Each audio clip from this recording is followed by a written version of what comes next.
A French phrase for that is, I'm going to butcher it, but entre chien et loup, or chien is like the word for dog, and then loup is wolf. So like in between dog and wolf is the word for twilight, because you can't tell in the distance, is that a dog or is that a wolf? So it's that like weird threshold thing, and it's just a through line through cultures. So that's got to be something like in our brains. And like even the Aztecs, they had their dog went down, the dog god. It was Quetzalcoatl's brother, was he's the big serpent god, the main god. He went down with his brother Shalot to get bones in the underworld to make people out of. And like even like during a creation story, there's like dogs going into this like, in between like the underworld and the living world to go get bones. Like it's just so cool. And that probably comes from scavenging, I think, scavenging bones.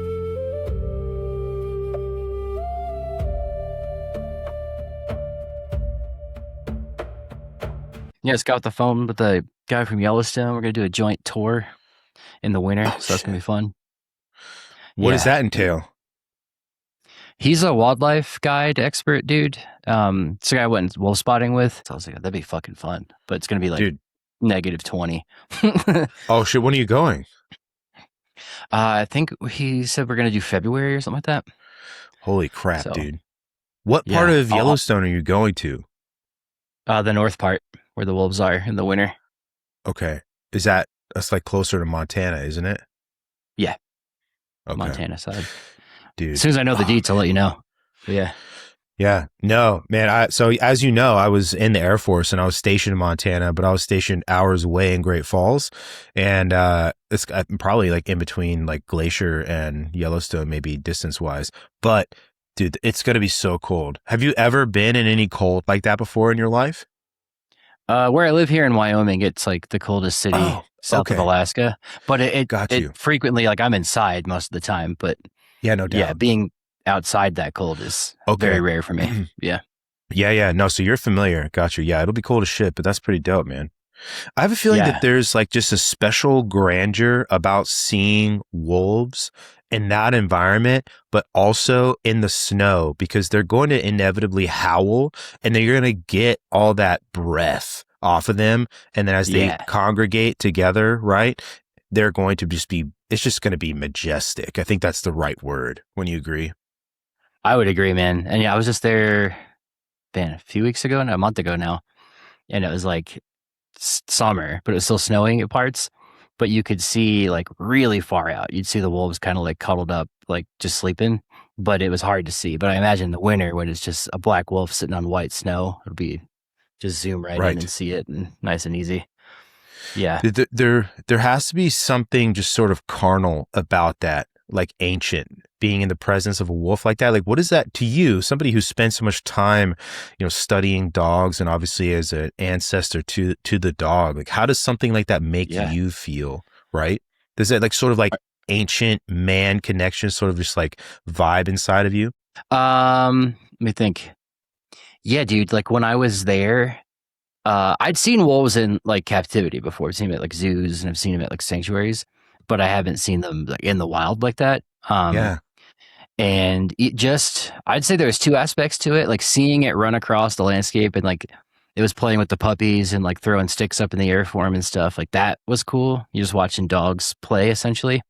And the guy I was with kind of pointed out too, like you can look at a bear or like a hawk or an owl or even a bison to an extent, and it's kind of foreign behavior because it's, you're not used to it, but a wolf is very similar to a dog. So you kind of can pick up what they're doing and you get it.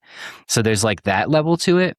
But what was also really cool is just like how many people pull over to the side of the road to like stop and like share that moment with you and like staring through down the scope, looking at the wolves, and like everyone's just, it's like majestic. You're just pumped. Everyone's like, because you're not that excited to see a bison. Some Japanese tourists that pull over are like, super excited because they don't have those there.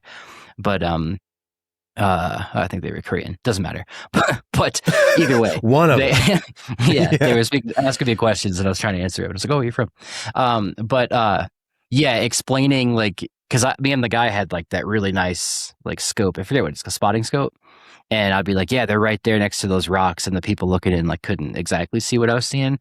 But in the spots where you could clearly see the pack like hanging out and playing, that was one of the coolest things I've ever seen. was just Yeah. super cool. And at a nice No, distance, you're not like up in their shit, you know? Yeah. yeah, absolutely. No, I agree with you because visiting Yellowstone, you see this is my opinion, right? My experience. You see so much more wildlife than you do in Glacier, in my opinion. If you're going to Glacier, you're going for the scenery. You go to Yellowstone, obviously it's got the scenery, but I think you see a lot more wildlife. But seeing wolves like that for human beings, I think, even if you're not a dog person, right? I think that just through the process of our coming up together, what you are, really, really well versed and expert in, everybody sort of has this connection in their brain. I think it's just the same sort of way when you recognize something in somebody where you sort of had this feeling like, man, we were friends in a past life or whatever you think, right? Mm-hmm. Like the dog is like, we were friends in a past life, right? The wolf, we were friends in a past life. Something there that we came up with just speaks to you, whether you are somebody who's really into dogs or not. I think it's just present. Yeah. I think that's it, dude. You're hitting the nail on the head. Like the fact that we're related to them, you're not related to them, that we share houses with wolves or dogs. We share, our lives. They're part of our family, all that. It's like they're wild cousins. So it's like, yeah, I mean, not even cousins, just like brothers really, but like there's something to it. And there's like an ancient, and whether you're like a super gung ho, like wolf avocationalist and like you want to like save them all and have like a sanctuary, or if you're like a rancher who deals with them, like I think you still have a healthy respect for like what that creature is in a way. And it's, like not primal, I guess would be the word. It's just like, yeah, like the chills. I mean, because I've wanted to see them my whole life, like running around in the wild. So I got chills for that. But just the fact that I'm sharing that moment with all those other like people that it's a lot of retired people that just go to the park every day that live up in like Gardner, Montana, come down in and just see it. And you're sharing that moment and just been like, this is sick. Yeah, dude. Primal is the right word, not carnal. I might be, I don't know. I almost said like carnal too. Is that what you said? Yeah, I said carnal up front. I don't know if that's like the right word, if that means something else, but primal definitely is what I meant to say. I don't know if maybe we'd have to like look that up. Somebody's going to fact check me like, dude, carnal means carnal knowledge of somebody. Like, oh, that's not what I meant, but primal. Yeah, that's sure. usually It's the very context primal. I hear it. Yeah. Yeah. Look at me. Just want to get that out of the way. I don't mean like carnal in that way with dogs, everybody listening, or wolves for that matter, any other animal in any way, shape or form. No, dude. Yeah. I appreciate you coming back on and talking to me, man. I know, for one reason or the other, the recording we did before kind of got botched, and you're coming back and talking to me, dude. So I really, really appreciate your time. And I do really love your channel. It's incredibly interesting. It's one of the channels that I can show my daughter who's really into animals and be like, you're going to learn something here. And it's super cool because she actually has sort of come out of this, like, I really like history shell. And I have a massive amount of books in here. It's kind of like a small library I'm sitting in. And she's like, can I look through your books? And I was like, yeah, so like, I was explaining some of this stuff to her and ordered her a few books on history. And, but one of the things I could show her was your channel. And, she found it to be really cool because she was learning so much about animals, and it has to do with history as well. So kind of like tapped on two of these things that she's got and sort of developing these interests as a young adult, you know what I mean? Or young, kid going into being a teenager. And, it was really cool. So like, your channel, I think is excellent across the board. Thanks, dude. I really appreciate that. And, yeah, right after we filmed that pod, I did another one that week on Zencaster. It had the same issue, like just the recording and all that stuff. So, yeah, no, it must have just been the internet that week. But I was like, oh, damn, that's it. But I thought it was me. But either way, yeah, man, thanks. I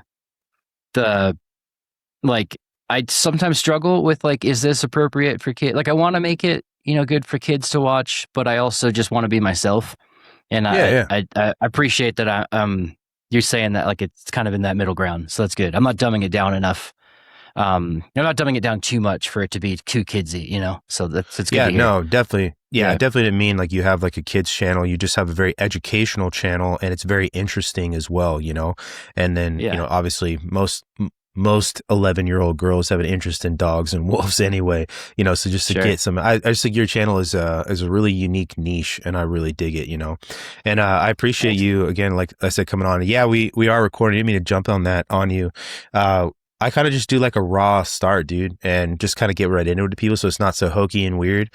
I feel like it Yeah. just makes for more of a natural conversation. But I should take a hint I from that. It's a good idea.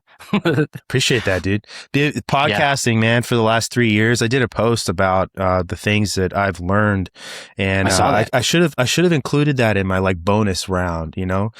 Start don't start so cold. Could have said something like that. Some people do, works for them. I just found that, like, to me, it's just cool to just jump right into conversations. You listen to some of these bigger podcasts, they do this sort of just open in the middle of a conversation that's being had where you're getting into the content anyway. So anyway, Yeah. I normally say that to somebody, so sorry for throwing you off, dude. Oh, you're good. I think we did that last time and I forgot. But I have noticed when I do a pod, I always start with like, so, where'd you grow up? Where'd you go to school? And then like, Right. it's the same shit every time. So Yeah. I think, maybe just jumping in with I like that. It's a good idea. Yeah.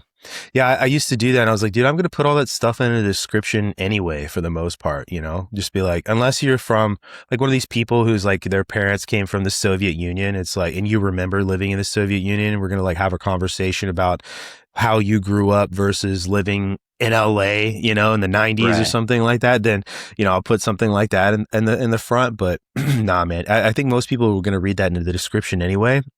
But like, to each their own. Some people it works, some people it doesn't. I think it just more is for my sake more than anything to just begin talking with somebody, because I'm just so focused and ready to go. I was excited to talk to you all day and get you back on. I forgot you had the coolest tattoo in the world. I absolutely love your tattoos with the hands, and dude, that is one of the neatest things ever. Turn myself off there. I appreciate that. I'm about to get another tattoo this week, but what is it? I don't remember I need to remember the name of the painting, but I saw it when I was in Rome at the Vatican. It's Plato pointing up and Aristotle pointing down. I forget what the hell it's called, but Plato was more like the ethereal kind of, but Aristotle was the naturalist, like pointing to the ground. And I'm gonna get. I don't have like an American style tattoo, so I figured that'd be a cool one to get. That would be a very cool one, dude. I actually saved a Plato quote today, because it was probably one of the more profound ones by him I read. I'm just going to read it to you, and then we can jump right back in. But those who practice philosophy in the right way are in training for dying, and they fear death least of all men.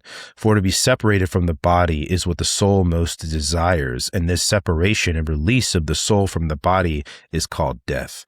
And I thought that was an excellent quote. And the reason why I say that it's such an excellent quote is because the learning that you go through, the struggle that you go through, the learning that separates you from your ego, and that struggle that you go through that separates from your ego and sort of humbles you, it 100% is in preparation for the day that you're not going to exist. And no amount of ego you have is going to prevent that from happening. And so that right there, your comment about Plato and sort of this like ethereal belief and all of this, Platonic philosophy, I think that taps on that really cool, dude. I like that tattoo idea. Thanks, man. Yeah, that's a deep ass quote. I don't think I've heard that one. Yeah, nice. I don't think it's one of his more like popular ones. I think everybody sort of I don't know where that one's from. Actually, pulls from like Plato's Republic or some other things. But that one, it could be from Plato's Republic. I just may not be remembering it. But that one I definitely liked. But what we could do? Talk about it, because like death has an ontological meaning anyway. One of the things that you talk about all the time, and listen to some of your shows, and I think other people should listen to your shows because you always have some interesting things to say. But the ontological relationship between dogs and the Native Americans, I think, is actually super interesting, because the other thing you tap on is what you sort of coined as the ontological turn as well. Yeah. Would be really cool to talk about and jump into from that little obscure philosophical segue. Yeah, man. My professor, my cultural anthropology professor in grad school, made me read this book called How Forests Think, is what it's called, by Eduardo Cohn. And I thought it was gonna be like hippy dippy when I read it, but basically the thesis of the book is like, no matter how much, like in anthropology we have participant observations, so going and living with a group of people and adopting their culture and like, putting your views aside and just learning how they are as they are. There's no amount of that you can do that will ever give you, unless you're born and raised in that group, like the ontology that they have about the world. And he's basically just saying like, you can't fully understand their culture without understanding how they think about this. So he's talking about how, and I forget what the group was in the Amazon or Nicaragua somewhere, but like the way they view it's animistic. So like the trees speak, the rocks speak, the animals speak and all that. And like, until you can fully grasp that, you're not going to understand. You can write all you want down about their culture and their practices and customs, but you're not going to get that. And like in our Western like way of looking at things, we have like, it's a Judeo-Christian foundation. And then there's like the Enlightenment foundation with like science and the scientific method, just like kind of, it's a hybrid of that, I think is how we think of things. Yeah. So, he's just basically like, if they offer you ayahuasca, like let's do it with them, like do that kind of thing. Get there. Not that he's like saying to do that, but he was very open to that in the book. And yeah, so with that, understanding how, because a lot of what I know comes from early Spanish, French, English, and American, like Lewis and Clark's expeditions and stuff when they're interacting with different native tribes here. And a lot of that is coming from there's a little bit of bias there for what they're writing because it's from their worldview. And like Lewis and Clark are obviously tired and hungry, so they're going to be a little cranky when they're writing stuff, Captain Cook especially. Certainly. Yeah, but at the same time, that's never going to happen again. We're not going to have a Lewis and Clark until we go to space, right? We're not going to have a Captain Cook again. And like some of the stuff that Captain Cook wrote is like, I wouldn't say it's like, Darwin was really good at like the prose and he was a good writer. Captain Cook was just very like, I don't want to say autistic, but like the detail in which he wrote things down was like meticulous. Extremely and, like, thorough. Yeah, and it's fascinating to read his journals, but that's never going to happen again. So that's the best evidence we have of like those early contact periods. So a lot of it, I think a lot of anthropologists will tell you it's not, there's biases and all that and stuff like that, but it's still, it's what we have. So I like using those. And with that, you'll never fully understand like Polynesian culture or, Assiniboine or Pawnee culture until you're part of that thing. But as it relates to dogs, everybody has their own version of like coyotes are often tricksters. Wolves are usually like loyal, almost like not ethereal. I keep using that word, but like they're mythological creatures in that sense. They live on the periphery. They don't interact with humans. Whereas dogs, like there's a fine line that dogs are wolves to interact with people. And it's interesting to see which tribes and which nations have, like what's their origin of dogs or how long have dogs been around? Are they wolves? Are they people? And that varies per tribe, which is extremely fascinating too.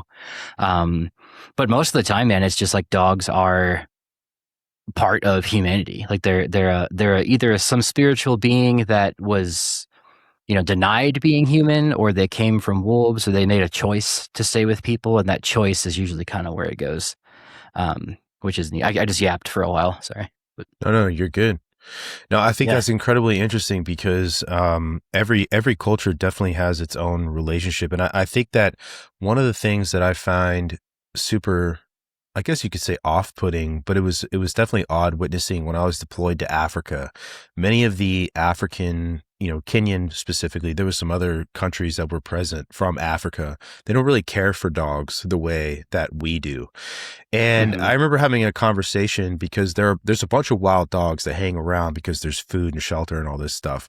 And they sort of get adopted as teams roll through, and they're all given their own name, so their names are changed probably 60 times throughout their lifetime, but they view them specifically as tools. Right. The dogs are there to warn you about monkeys, or the dogs are there to warn you about snakes.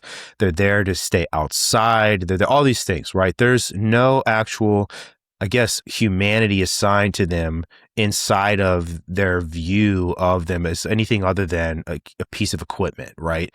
And there's this total disconnect between this sort of emotional attachment that a deployed U.S. troop to Africa got to a dog versus what the Kenyans or the Djiboutians or whoever had towards these animals.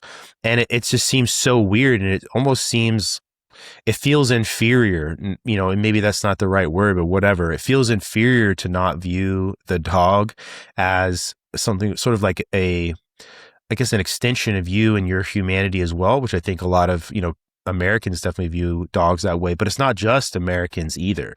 You know, a lot of Europeans that do the same thing. Definitely people in the Central and South American cultures view dogs in this very specific way. So it's almost weird to see, even the Japanese, right? They have this relationship with dogs, and, you know, the Akita used to be the nanny dog, you know, looking after their children. It's also a bear hunting dog, which is so wild. Like, what a juxtaposition, you know? And so it seems like that view of dogs is the outlier rather than the rule, right? And it's just, I've always wondered why that happened that way. Is it a cultural shift? Is it just that they just didn't have the same experience throughout, you know, the millennia of human development? You know, is that something that you ever like looked into in your study about why some cultures have that connection and why, you know, some don't? Yeah, man. I guess two answers to that. I went to school to study hunter gatherers and like stone tools. That was like my jam. And Nice. how people operate. Yeah. How people operate on a landscape, like zoological beings, right? Like we have to get calories, we have to make tools, we need to reproduce just like anything else. And every culture, basically in human history, is like an extension of like you can boil it down to that. There's a million different ways, and that's what you go to grad school for, is to learn different ways of thinking. And there's post-modernist ways of looking at things. There's like Marxist ways of looking at things. There is, like Platonic ways of looking at things, Aristotelian, cardinal, yeah, cardinal ways, yeah, primal ways. But sometimes it goes together. Exactly. Yeah. So there's millions of ways of looking at things, but what made the most sense to me was like, okay, humans are animals. We have to operate this certain way, and we make tools, and essentially, behavioral ecology is like where I kind of fall in my like way I view things. Is like. I can go to a site, and for sure, if you're looking at, let's say, like a Roman, Pompeii, you can do gender analysis on that and see like this penis is drawn all over the graffiti Certainly. there. Yeah. So there's something there. But when I'm at a site where it's just dirt and this little rock, I can't determine, you know, if they were like men or women. Really, right. So you can't really do that. But the baseline is like, okay, they were making tools in the winter intensifyingly in this one spot. So they were probably huddled in this little hut, flint napping to make food, right? So with that, dogs, to me, I was just always really interested in dogs, and like every culture has dogs, and like how did that come about? And we can get into that later. But dogs are a tool. They are a stone tool. You can flint nap down into whatever size. It's a wolf is the raw cobble, and you can break that down into like a spearhead or a knife. A wolf you can take into a Doberman, a German Shepherd, or a Chihuahua.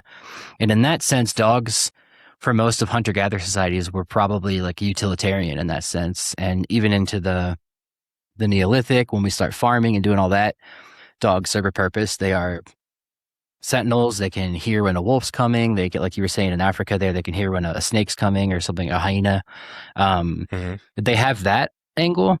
But in modern, I don't want to say like Western society, because I mean, Japan's pretty westernized, I'd say. But like certainly where we have all this time and money to invest into dogs. And something I noticed when I went to Mexico is like how many dogs just roam around. I saw that in the Middle East too. Like there's just dogs everywhere. And in the US, we like don't have stray dogs because they get euthanized in shelters and stuff. And like, you know, there's a debate, is that better for them or is it not? That's not for me to say, I guess. But there's less dogs running around, and the ones we have are family members who are pampered and fed. They have their own doctors and stuff like that. Whereas in other parts of the world where dogs, they don't have the resources to cull those stray dogs that are running around. They become pests. They become like just like a raccoon or a, you know, coyote that we kind of see as vermin here. Depending on like your point of view. But then, yeah, it kind of just varies culturally, and even in cultures where they are a technology. So like you could think of technology, like royal I almost said Egyptian, royal like British hunting dogs, like the beagle, the pointer, all those kind of Jack things. Russell. Yeah, those little guys, like they're tools in that sense to help hunt, but they also are symbols of status. And they like have there's kennel masters and they're True. fed, and like the royal family has those really nice corgis. So Mm. it just depends on your culture. It really just it varies depending. But at the end of the day, dogs are a tool. But I think in with the time and money and like leisure we have now, they've kind of evolved into like an emotional social tool. If that tracks. I think that's really interesting to say it that way, that maybe that leap comes with like culture and civilization, and as civilization gets comfortable, because there's this sort of like rhetorical quip about Caesar when he was still alive, that one day he was walking around Rome and he was sort of lamenting about how Roman citizens weren't having kids anymore. Like they just weren't popular. It was just totally is like a 21st century complaint in America. Like people need to have more kids, right? Caesar used to Yeah. think the same thing. But he makes this comment about how he sees all these young men and women walking around Rome pampering their little lap dogs. There's this comment about that. And so like that, what you're describing existed 2,000 years ago, and sort of these same lamentations that people have about, we always assume that we're on the edge of civilization and that the next generation surely will be the collapse of everything. They was thinking about it then too, but that dogs is this like social status is a replacement for children because everything in Rome had become too nice, right? And everybody was sort of taken care of. It's just, it's not necessarily complete total historical accuracy. Somebody was there right when Caesar said it is sort of like a quip about something he remarked on one day walking around Rome. But it's just sort of funny because it is documented thousands of years ago. It comes from a source it's that old. So people were talking about that. So maybe it is. Maybe it's that human leap from being, maybe hunter gatherer and not as well established, right? You're never having to wonder really where your next meal is coming from, or maybe even your next 3 or 4 meals are going to come from, that you can sort of make that mental leap into this is an extension of my comfort, I suppose. And I have the ability to include you in this as something that I am going to take care of, because I don't have to necessarily take care of myself the way that I would have to, if I was really worried about food and all these other things. But the one other thing I was going to say about it too is it also really makes me think of, and I was not a canine handler when I was a police officer in the Air Force, but I got to know many of them, and I worked around a lot of the dogs and the kennels and stuff. That relationship is them being an extension of you as a technology, but as also a partner where there's an emotional connection as well. That's not just culture. It's like ingrained into the ethos of a canine handler, the training of a canine handler, that you are to see this dog as not just not just as property of the U.S. Air Force or property of the U.S. Army or whatever, but that you have to have a connection with this animal because you're going to be working with it. And so that's sort of like a bond of those two things that like we're talking about here, having an emotional connection with something because your life depends on them, but also your life depends on them as well in this technological sense, right? As they're a drug dog or a bomb dog or a cadaver dog or whatever it is that they are. So it's sort of, it's unique the way that develops, I guess. Yeah, it's super neat, dude. And the more I read about Rome, and I see it a lot like lately too, like the more like, damn, it's really similar to how we live. Yeah. And we really just think about it as like ancient, they're in marble statues. It's just ancient ruins now, but like it really was like a, not modern society, I guess, but it was complex as hell. Like there's lots of, obviously it's just human beings that quote. Yeah, human beings don't change that much, we still have the same sort of ontological viewpoints of life, and we still sort of value the same things. And when we're taken care of or not taken care of, we tend to become, one person or another. And human beings, I guess, is why history, I always say history doesn't repeat, but it rhymes, is because of, human beings, whatever, across time. You're right, though. There's a lot of parallels between us today and Rome. And I think a lot of people, it's like a human thing too, right? Real quick down this bunny trail, but to sort of look at the past and then take it and move it forward and say like, this is just like a perfect imprint. I see that a lot today with like Weimar Germany. So many people like to throw out like, oh man, the economic woes that the United States is going through, and the political divide, all this stuff is just like Weimar Germany before, it collapsed into, Nazi Germany. It's just like, well, that's not really an analog. There's a bunch of different ways that you could look at this and say that that's not true in any way, shape, or form. You could look at the size of the country of Germany. You could look at the fact that there was actual paramilitary political factions running around the streets, fighting one another. The fact that their constitution, Article 48, specifically has a mechanism to suspend their constitution. It's so the point is like our constitution has survived slavery. It's survived 2 different world wars. It survived, the civil rights era, and all of these things that it's endured through. And just to use that like point about like slavery, right? Or like in the Constitution, it held together even when Lincoln was bending it around what he was going through and sort of like doing things. Many people will disagree with me on this because there's people that are like pro Lincoln and pro not because of his relationship to the Constitution. But regardless, right, the end point and like what happened with emancipation just furthers to me the American dream down the ball field, as it were, because you are sticking close to the notion that all men are created equal, and there can be no greater adaptation of that than saying we freed all these people, right? And the Constitution survived that, and on the other end, if we just move closer to what the American ideal is, right? So it's just this Constitution, our Constitution, is 250 years old, rocking the shirt here, right? And it's not a promotion for that at all. Just randomly we started talking about this, but the, Weimar Constitution didn't survive any of that. It was suspended multiple times.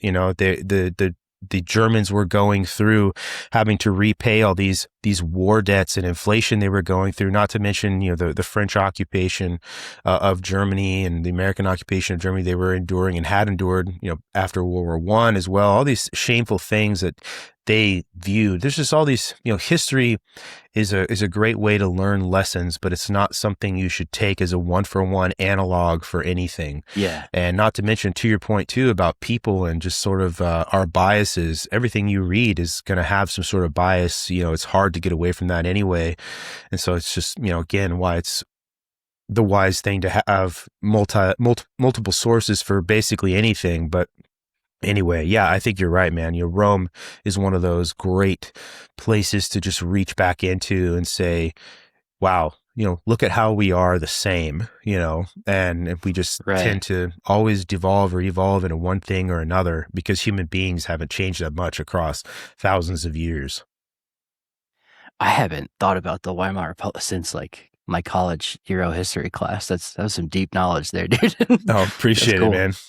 No, yeah. I actually, on this thing about like dogs and like Native Americans, I find it to be really interesting because it's not something that many people learn about. It's not even just dogs and Native Americans, but Native Americans in general, right? I think that there's just so much about their mythos and culture that is interesting at the very least, especially if like for somebody like me who has an interest in even like the supernatural, there's so many things in Native American culture about that. But speaking of, I heard you talk before about this, and you kind of touched on it a second ago, but this relationship in the Iroquois tradition about dogs and human beings, and how I think you said that dogs were given a choice to either be humans or not be humans. Could you tell that story really quick? Because it's super cool. Yeah, man. So this is a fun one too, because in my lecture at the time I had like talked about that there. That was my understanding of that quote that I read, but it's shifted a little bit after speaking with some like indigenous people from the area. And it wasn't like the way I had read it. It was like a quote from an ethnographer, and I had wrote it, like interpreted it, like the way I, interpreted it was like dogs had everything didn't have a form. It was like a ball of spirit kind of thing. And like dogs, due to their promiscuous and unclean behavior, were like denied the right to be people. So they became dogs, but humans took them in as their wards. That's how I saw it. And it's similar, but it's like, it was more based on like morals, and like a lot of like Iroquoian spiritual belief is like based on like morals and like karmic magic, if that makes sense. Like the way you treat things and the energy you give to something you get that back. So it wasn't like dogs didn't have a form and they became human. It was like they did not adhere to the morals that like the spirits like said they like should, which is Interesting. similar, right? So they didn't become wolves or animals, but they became dogs, and humans took pity on them and brought them into their society, and that's why dogs live here. But the Iroquois still have, and Cherokee is an Iroquoian language too, so they share similar ideas. It's a little different, but I mean very different. But the Iroquois kind of see, or the Cherokee as well, see wolves as like they chose to stay on the periphery, whereas dogs wanted shelter and came with us. So it's just interesting dynamic there. But to blend that all down, yeah, like they saw dogs as it kind of just rhymes around the world, is like this animal that's not human. Like we debate, is a chimp or a bonobo or a gorilla human? I would argue in many ways they are. But there is a different kind of humanity that dogs have that we give them more than we give chimps. And like they're part of Certainly. the family. They have names. Like it's funny when I go to the vet, like my dog it's like Strider Howe was his name. Like they gave him my last name, which is just like Yeah. fun. I never thought about that. But That's cool. they have this odd status as like, near human beings, and Yeah. it's very common throughout indigenous tradition in that sense. Yeah. Yeah. So the Yeah. Iroquois, if I'm understanding this right, interpret dogs as something entirely different from wolves, whereas we view dogs as the sort of in the ancestral line of wolves, but that they were sort of like evolved out of it. Am I understanding that right? Yeah, like during like Mm. I don't want to say like creation or like whatever the word, like when the world didn't have form yet, put it that way. Like before Yeah, the sure. physical world came, um all these animals had their places they were put, and like I guess whether they were assigned like the Sorting Hat in Harry Potter, like where you're going or something, I don't know. But Dog. yeah, but that basically that dogs were like they didn't have a spot, and humans took pity on them and like brought them in. But Mm. they still see, because there's tons of wolves up there, at least there were in that area. Like they saw wolves as akin to dogs, like they were clearly the same kind of animal, but dogs, before modern Iroquoian society came about, existed. So they had to have some kind of, mythology to put them in. And it's just Hmm. kind of like that. But the Cherokees, for sure, they do recognize that dogs and wolves are the same sort of creature, but Mm. wolves are the ones that made the choice to stay Okay. out of human society. Yeah, if that makes sense. Gotcha. Yeah, so there still is a branch from a common ancestor. It's just had more to do with like a choice, like you said. What do you want to call it? Religious choice or whatever, and along the mythological choice, something like that. That's interesting, man. It Yeah. makes me wonder, like, because again, like I'm super ignorant to a lot of what Native Americans believe, especially I guess you could say religiously, whatever you want to say. Um, Mhm. Sort of the same way, do they look at dogs, I guess, as being these like God or guide creatures or things like that that are part of a spiritual belief system or hierarchy? Um, yeah, I mean, it very much varies on the tribe or the nation or the group, whatever you want to call it. Hmm. But for the most part, yeah, dogs. It seems to be. It's very uncommon for when I've looked through it to see dogs looked at as anything other than that. It was like it's more of an outlier to see them as something not as like how the Iroquois saw them in that sense. They are Mm. a creature that's like has a spiritual power. They have souls in a way. And that they deserve to be treated well. So in the Iroquoian sense too, they have Orenda is what it's called, an Orenda, and it's like the way that's a kind of karma is the way I can think of it. So the better you treat a dog, the more Hmm. Orenda you get back. Like the more like good karma, good magic that you have, and like magic's the closest word in English. I think that's probably what we would use, but like Sure. spiritual power. There you go. And like, if you beat a dog, that would reflect badly on you. If you didn't feed the dogs, it reflected badly on you and stuff like that. And even in like way up north in the Arctic, this is an interesting one too.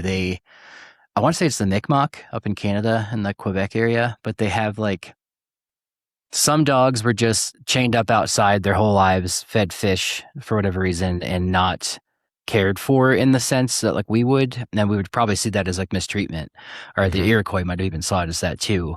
But one dog was permitted to live inside, and it was given a name, and therefore it got a soul. So they still saw some dogs like that, but the rest of them were utilitarian sled dogs or dogs that helped guard and things like that. And then there's other I might be conflating the two. I want to say it's the Innu, not the Inuit, but the Innu. They also like wouldn't let dogs chew on whale bone or seal bone or moose bone because it would offend those animals for to be chewed on by a dog. Interesting. So humans could do it, and you had to um, yeah, like you couldn't let dogs touch the skin of those animals because it would like taint the meat or things like that. Just interesting little things like that. But at the end of the day, dogs were still kept and fed and like used. So it's this weird spot of like dogs are traders, I guess, in a sense that way, or they don't have Hmm. a place. I've seen trader in the translations before too, but they turn their back on the wild and live with people, so they have rules they have to follow. Yeah, I could see that because they do Yeah, sort of sit in the in between, right? Where they can be this domesticated animal, and I guess if you're looking at it through this lens as a wild animal, you could see that as like a betrayal of like your heritage or whatever you want to say, like your actual purpose or whatever. Versus because even too, like my grandfather was a dairy farmer in upstate New York, and he used to have two nice. Dalmatians that he sort of just like let have run of the farm and all this acreage he had. Didn't really take care of them at all. They were purely there for rodents and other things that were around the farm. But they learned to hunt together, and they would hunt rabbits, and they would, stalk, and they would set up on one end of a rabbit hole and the other, and then sort of like bum rush these rabbits, and they would come out and one of the dogs would get a rabbit. And so all of these things, these primal instincts these dogs had came out in them. So it's like they 100% sit on this fence between two of these worlds, whether you want to look at it in this sort of like ethereal sense, or if you want to look at it in this just like biological sense that these dogs had to survive, so they resorted back to some of these more instinctual baser things to keep themselves from starving. But it's just super interesting that the word trader comes up, and it makes you wonder where this like development of, I guess, these belief systems came from. It's just super interesting to me that they would arrive at these things, to call a dog a Hmm. trader because of what its relationship is between the wild and then man. They do have this sort of like special in between status. That's really cool. I've never heard that before. Yeah, it's very interesting. And that's pretty, yeah, cross cultural across the Americas too. And even in that, you were just saying that my dad grew up as a dairy farmer upstate too. I don't know if I told you that last time, Oh, but no. Mm-mm. yeah, outside Rochester. But Okay. yeah, right in like Seneca territory there. That was a Seneca story I was Yeah. telling Yeah. before. But yeah, they like the way a dog can just like lock in, like when it sees an animal and like you could see its like jowls come up and its teeth Hmm. bare and it like goes into wolf mode. But Yeah. then at the same time, it can come in and roll on its back and rub its belly, and it's a child. Like Yeah. they have this biological way of just living both ways. And Mm. yeah, I think it's something we seek to emulate. Like hunters try to like watch wolves and like learn to hunt from Oh, them and stuff like yeah. that too. And so it's very neat. Um, Do you do you think that that's an exchange between humans and dogs, right? Because like your example, right? As a hunter goes out and if you're stalking an animal and you kill it, whether it's let's just go all the way back, like a spear, or you got an atlatl yeah, or a bow and arrow or something like that, and you kill whatever, a moose, and you go into this very primal instinct of tearing the meat apart and cutting it up and packing it out, and you've killed, and maybe you have to fend off some predators, maybe wolves or other things like looking to come after your kill while you're cleaning it or whatever. That dogs observe this sort of like more primal hunter type aspect of man, and then just return back to the domicile where they had to be around the women and children, and that behavioral shift, because dogs would pick up on those behavioral shifts in you as a person. I mean, if you've ever had a dog, they pick up when you're sad, they pick up when you're happy or whatever, that yeah, dogs maybe are along their like evolutionary progression, that they noticed that there's two different, my master has two different modes, right? We're out in the forest, it's game time. We're at home, it's father, it's husband, it's yeah. whatever. And that we developed that codependently with one another. Do you think maybe there's a possibility, something like that? Yeah, dude. Like my dog when he was alive, like if I busted out the prong collar and his vest, he knew like, okay, we're going outside. I'm working. I need to be alert and listen and sit when I'm told. And like Yeah, like flipping a switch. He'd be in like work mode, whereas at home he'd be defiant and, test me and do his own thing and sleep, or run away, from me when I'm trying to feed him and stuff. But Right. or train him and stuff like that. But they pick up on Now who's that the for sure. trainer? Mm-hmm. Yeah, exactly. Yeah, duh. But in that sense, like I know there's Native American accounts where like the French were recording. I want to say it was the Paiute. They would wear, or maybe it was the Pawnee. Starts with P. They would wear wolf pelts and learned like how bison will react around wolves. They knew that. So they would emulate wolves, crawl up to the bison like that, and the bison would kind of encircle. And this is something I saw in Yellowstone. The guy pointed out to me, like there was a grizzly walking 10 feet from a bison, like a big bull Yeah. bison. He didn't give a shit No because he could reaction. gore that bear and kill it if he needed to. And the bear's not going to mess with it. Yeah. But Respect. when a bison yeah, exactly. Now I was like, whoa, this is about to be a battle. But he's like, That's no, cool, they won't bro. do that. Yeah.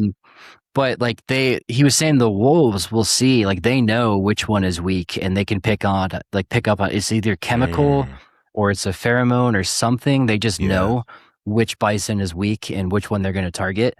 And in that sense, I think when humans left Africa and got to those like wolf dominated areas in Eurasia, Siberia, up there, Europe, saw wolves hunting and they were like, okay, here's how the most efficient way, because these animals have been doing it for millennia or millions of years doing it. Here's how we do it. And I think that's 100% what they were doing. And even before we invented like huge game drives and running them, we would run horses off cliffs in Spain and France and stuff and like crazy stuff. But like that probably. There's some of those in Montana too. The big bison drives? Yeah. They'll have where they would run them off the cliffs and there's piles of bones at the bottom of those cliffs and stuff. Yeah. Yeah. The smell had to be crazy. I'm sure. But, this is like historical, 200 years ago or whatever, but yeah, anyway, sorry, go ahead. Yeah, no, yeah, there's tons of that over here too. Bison drives, Vor, buffalo jump out here in Wyoming. But yeah, lots of that. And I think I think they probably used fire with mammoths and stuff like that to drive them into the riverbank. And because you're not going to run up on a mammoth with 6 atlatls and take it out unless you spear it right through the heart, but you got to be really good. And also not afraid to go up against the Columbian mammoth face to face. For real.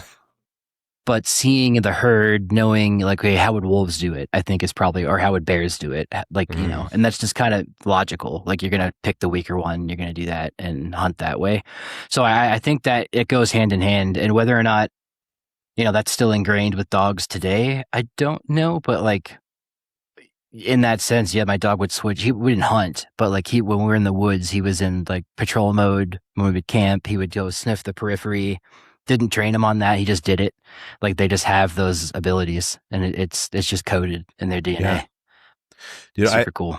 I would imagine that developing alongside one another, that there was learning going on, whether it was like overt or covert, right? Your subconscious picking up on these things and sort of developing them together. I could sort of see that happening.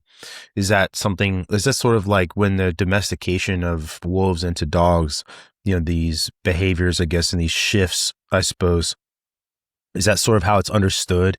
Is that it was just like this development of a symbiosis that caused this change, or what? In like dog domestication? Yeah, like this relationship between, wolf and man, then eventually becoming dog and man, Yeah. I think it's that, because this is a complicated one, because there's the idea of the alpha, and then the guy who came out with that study is now saying that it's not exactly the case. Not familiar with that but study. from like the idea that like there's an alpha wolf, it's like usually an alpha male. Because that got co-opted by like Andrew Tate type guys, and like that became like he's walking it back a little bit, but there is still the alpha, like there is a head wolf, but it's constantly changing. It's not one that stays there, and it can be a female, it can be a young male, it can be an older male, but I didn't know that. There is always one. Yeah, so it constantly shifts, kind of like humans do. Like we have a new president every 4 years, so it makes sense. Or every 8 years, I guess. But in that sense, like there is an alpha wolf, and then with that, there's one that gets outcasted, and that's what I look at, and Mm, the one that doesn't have the group to go safely hunt a bison with or hunt a reindeer without getting kicked in the face and busted. That one was just like, oh, well, this meat smells really good where these like apes are cooking it over a fire. Let me go. And boiling it back down to that calorie gained, calories out thing that I look at archaeology with, that comes from studying biology, behavioral ecology. Those wolves would have been like, oh, I don't need to waste and exert all these calories chasing down a weakened bison for 3 days while it bleeds out and I'm biting its ankles. I can go chew scraps outside this camp, as dogs do now. I'm sure you saw in Africa and the Middle East. And that's what wolves yeah. came from. So it's that natural ability of wolves to be intelligent enough to be like, hey, I can just, scavenge. But that slowly became like a way that we were like, okay, that one's not going to bother us. It's not going to kill us. It's just hungry. And then people would probably feed it. And there was a kid or a woman or a man fed it. And then generations and generations of that, that's how you get a dog. Right. And that's why village dogs, like the ones in Mexico, they were telling me like, don't feed it, don't feed it. And I was just like, whatever, like I'm going to feed, I'm going to feed the dog. Cause that's just how I am as an American. But I think you guys were telling me last time, like when in Syria where we were, like with the dogs that were coming up around camp, like you always adopt like a village dog or something like that. Like you're feeding it Yeah. and stuff like that's just how dogs act. And that's how I think it would have not as prominent. They probably would have stayed way further out of the outskirts of camp because they were scared of people. But maybe back then they weren't as scared because we didn't have as much crazy loud sounds and technologies and engines and all that stuff or Right. bombs, So, yeah, they'd probably be more apt to come near human camps. And you might even had to have killed the aggressive ones and that would lead the weaker Right. ones to, stay around. Yeah. Man, so this like gene pool development almost was just happening naturally because of this relationship you have to have out in the wild with one another. It's not even just like this intentional development that you have. It's just natural, I guess, and for lack of better words, it just happened because of necessity, I suppose. That's sort of interesting. What's some of the I guess you'd say like earliest, is there any evidence that you can find like tangibly of these relationships between human beings and dogs, like in the historical record, like burial sites and things like that? Yeah. The oldest burial that of a dog is 14,000 years old, and there's researchers that debate if it was a dog or a wolf or not. But either way, it's buried with two people, and it had canine distemper, so they were clearly chewing food up for it and giving it to it while it was like a sick puppy, and then it died, like still as a puppy. It wasn't like an adult dog.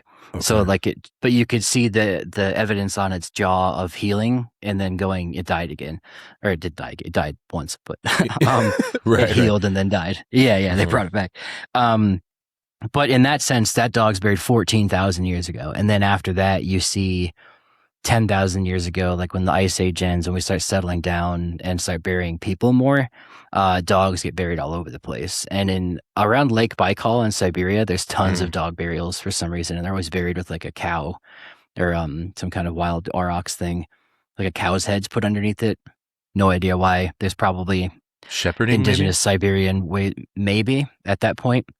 They probably have some claim as to what it is, but that was 10,000 years ago. It's not gonna be the same. yeah, So they're similar, but in that sense, yeah, like the oldest dog's there. And then why dogs have kind of boomed in the news lately in the last 10, 20 years is because of genetics. So, and there's, in my way too, so there's like a lot of, not to say man the hunter, because that was a big, like, I think a lot of people, when they think of ancient hunter-gatherers, they think of, like, shirtless dudes hunting a mammoth with, like, loincloths, like Flintstones type shit, dude. Yeah. But, like, it was probably, you had to know how to hunt and make tools, you're going to die. So everyone probably did, even kids, if they were old enough, going out and doing it, doing that. And in that sense, like, as long as dogs have been, I forget where I was going with that. Right. Looking at dogs as, there's like the feminist critique looking through and looking at, okay, but what about the woman at these archaeological sites? And like at first I'd like roll my eyes and be like, what the like, whatever. But then it's like, okay, yeah, maybe in those early French and Spanish accounts, they just didn't care about the women enough to write about them. So either there's not enough there for us to go on, or the woman didn't do enough roles for them to take note of, kind of thing. But with that, you can also then look at, race and class and all that. And that's like, I'll leave that to the younger kids doing archaeology now. But with that too, it's like, okay, but what about the dogs for me? Cause it's like, we usually think about just the hunting, and because that's all you see is the tools and the stone. So that's all you think about. But the dogs don't often fossilize, especially if they weren't being buried. So it's like, where are they? How do I look for dogs? And I'm going to look at bones, see if they're chewed on by dogs. Right. Things like that. So it's like dogs have picked up in that sense, looking at it that way. Cause now we're looking at, not just I don't want to say the men hunting, but just hunters in general. Like that's kind of how it went.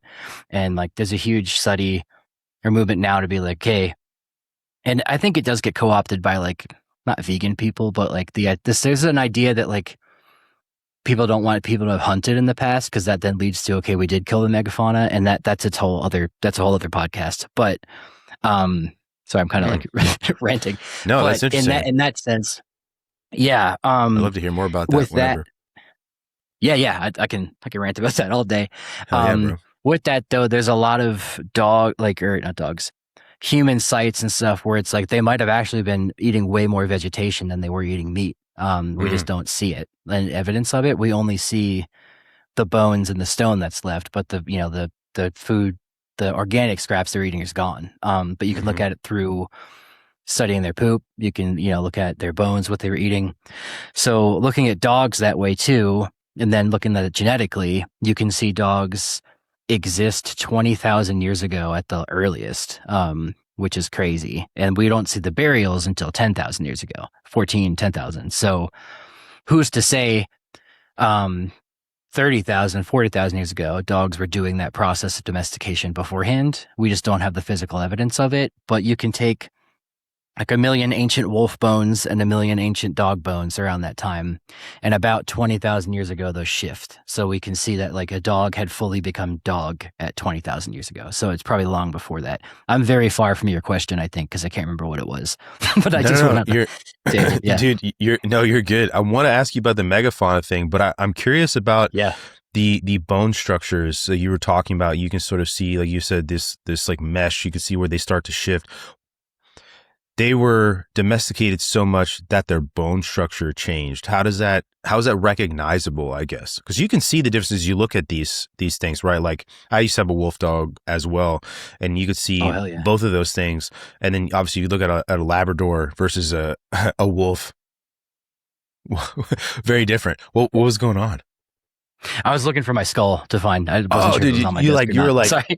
I thought you saw a ghost, dude. Like ghost dog came in. No, it's a dead dog, at least. Sorry, right? No, you're good, dude. But like, what are the bone structure differences? Yeah, you're frozen, by the way. Am I frozen for you? You are not frozen to me. Okay, so then we're fine. Am I still frozen? So back, yeah. Mine's been freezing a little bit, but I can hear you, and my track's still going, so I think we're good, right? Okay. Yeah. No, I hear you. Yeah. You're all the... Should unfreeze here in a second. Yeah. So a way I always explain this is like evolution isn't like, it's not Pokemon, kind of the way we think of like a Charmander turns into a Charizard, like at a certain like level, Yeah. So with that, it's like a wolf doesn't become a dog overnight. It's a gradual, long, and whether we're going to call it evolution or just selective breeding, sure. But like the way that happens overnight doesn't happen overnight. Like the process doesn't happen overnight. So people will find dog skulls that are like dog skulls way back 30,000 years ago. There's one in Belgium, another way up in Siberia, that they're claiming to be dog skulls based on like the metrics of it. Like if you compare it to other dog skulls, it looks like a dog, but some people will be like, it's a wolf. It's just, a smaller wolf. But the way it works is over time, dogs being bred to keep their juvenile traits and like be puppies into adulthood.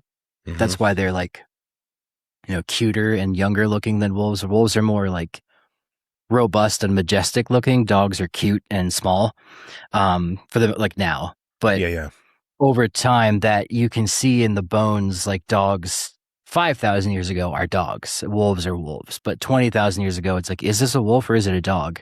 And then if it's a wolf, like that one buried with the person 14,000 years ago, whether it was a wolf or not, or a dog, it's still buried with people. So you can see that evidence of like human canine interaction at that time. Mm. So the bone structure, to my understanding, and this is for other nerds to explain better, but like you have these things called neural crest cells that when you're in utero, for all domestic animals, so like cows, goats, sheep, they look cuter and less robust and wild than their wild counterparts do. And that's exactly the same with dogs. So those crest cells, not as many go to that's what makes their ears flop down into adult. So like puppies have, even wolf puppies have down ears, but they go up when they're older. Yeah. Over time, through domestication, those ears stay down, and like goats' ears stay down. They don't stick up, or like they don't have less horns. Like the ibex have huge horns. Goats don't as much. Yeah, things like that. I wonder if that's just the body recognizing there's not a need for that biologically. Is that what you think? Like if a wolf's ears are naturally pricked all the time, they can hear so much more.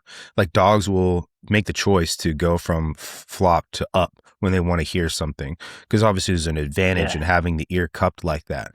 Do you think that just maybe the reason why that doesn't happen, you know, through birth and development into from adolescence into adulthood of a domesticated animal is because there's not necessarily a need, and sort of the body knows that there's not that need? Maybe that's why. I don't know. That's probably a super advanced biology question. I don't fucking know, but yeah, yeah. I mean, anecdotally, I can say like I know neoteny and like the neural crest cell thing is like a proven that it's a more juvenile trait into adulthood that stays. So which is why dogs have like a more cute and softer face, more human, like puppy dog face into like adulthood. So that's what leads those to staying down. But like dogs like German Shepherds or other like that, their ears point up, that's been rebred into them to have that come up. But like we know dogs in ancient Greece and stuff like that, had floppy ears and stuff in the pottery. So I almost wonder if that is for humans because of that whole thing about cats only meowing because of humans. And then like to some of the like human development, one of these theories, I have no idea if any of this is true, right? So fact check me in the comments, but that one of the reasons why women's breasts developed is because we went from, you know, being more, I guess, hunched over and on all fours to being more erect. And so the buttocks wasn't the primary focus of like sexual tension, that as you know, men and women started to stand up, you weren't, you know, face to face or face to ass, I guess, with a butt and genitalia, that now, you know, there needed to be another, I guess, sexual development to continue that interest, I suppose, you know, to like, I guess, replicate whatever was going on between like buttocks and, you know, men, I suppose. I don't know, for lack of a very crude description, but that basically had more to do with aesthetics and desire, right, than it had to do with other things. Because like obviously like dogs, you know, and other mammals, they produce milk and all that, but they don't really develop breasts the way that human beings do. You know, but anyway, that's sort of a sextant that maybe for dogs keeping some of the, you said that process, or that it's called neoteny, the retaining of like some of these puppy like soft features, is maybe an aesthetics thing for human beings to recognize them as something that's cute and cuddly and not necessarily their cousin in the woods who's dangerous and majestic looking, but is, you know, the look of them incites a little bit more fear than my softer puppy-like features. You know what I'm saying? Yeah. I want to say you're right in the like breasts being big now is less of a practical thing. It's more of like a sexually selected thing, and that just, you know, it just varies per your gene pool. But yeah, that does seem the case because chimps have like, I don't mean to get graphic, but like they have very prominent I'll just say vaginas, like that are very like red, and when they're in heat, they're like super big. So it's like a target for the male chimps to see it better. Basically. So but humans don't have that. Puberty though, like pubic hair and beards growing on men, is like you're an adult, so it's a signifier of that. But yeah, breasts. It means you know, you can feed children better or something. I don't know, or they just look nice. Yeah, you know, like whatever we selected for. Blonde hair is one of those. Where you're going with the. Like blonde hair might have been a better example, less explicit, you know what I mean? Or graphic. Yeah, the blonde hair developed as a way to pull men's eyes away from, all these brunette women, which is the more like, which is the rule, not the exception. And that Oh, was like really? that developed as a way to draw more attention to them. And that's why like blonde hair developed. It's sort of like a That's hierarchy, I really neat. guess. Yeah. I didn't know that. I know Neanderthals had like red Sexual hair. selection. That's like a recessive Neanderthal Yeah. thing too. Yeah. Um, All of that's really that's really cool. interesting, Didn't like know the Denisovans and all the other things that you can find inside human beings. Is sort of, I love hearing about all of that stuff. It makes me wonder too, like, did Neanderthals domesticate dogs? Did Denisovans domesticate dogs? All these things, but I don't know. Is that something you've that. ever looked into? Some of these other like hominid species and their domestication of animals? Yeah, man. That's I had thought before that. But I do Oh, want my to get to bad. that. Oh, right. No, you're good. Just wanted to throw this out there. Where you were going with that last question about selecting for the dogs being like that. That's what the Siberian fox experiment kind of was. Hmm. And Never heard of it's that. like not that it's a Dmitry Belyaev. He was a Soviet geneticist in like World War II. And I think he was tasked with breeding silver foxes to be tamer so you could farm them better for like coats for the Russian army or whatever. That's Oh, anecdotally what I okay. heard. But I like what his experiment was is what I know more about. But he basically put docile foxes, bred them with more docile ones, and he put aggressive ones with aggressive ones because it was a science experiment. Hmm. And like this aggressive one, he would put put a mitt on his hand and put it in the cage to test if they were, good. And the aggressive ones would bite and scream, and he called them dragons, and they'd cower. But the more juvenile ones that were like more like would wag their tails and be excited to see the guy's hand, he called them dogs. And over time, their coats got more spotty, their ears went down, their tails wagged more, and they made way more eye contact. Whoa. So it's not just a genetic or it's not just a like selection thing to be looking like that. It's like something biologically in the animal like changes. So same with goats and cows and horses. I So think are a little weird. different because they look just like regular wild horses, but it's bigger. But yeah, it's really interesting. And there's people that debate whether that study was like super sound or not because they already had docile tendencies and stuff like that. But what he did show is over time, if you breed them enough, they do look like dogs. Like they have those traits and they bark more and things like that. It almost does Um, seem like it's for the human's benefit and the benefit yeah, of that relationship. yeah, in a sense, and like benefit to having a better tool, I think one, but Yeah. also a benefit knowing that it is more docile and less fearful of you and less Hmm. aggressive is a safety net knowing, okay, this can live around us without hurting us kind of thing. Yeah, Um, it's sort of in the that that sense. that thought process behind babies. Why we tend to find them to be so cute and their features are so like big and overdone, like in an anime sort of way. That Yeah. their level of cuteness is it literally prevents you from in the middle of your 2 a.m. feeding from wanting to throw your baby out the window because they're just so cute and adorable.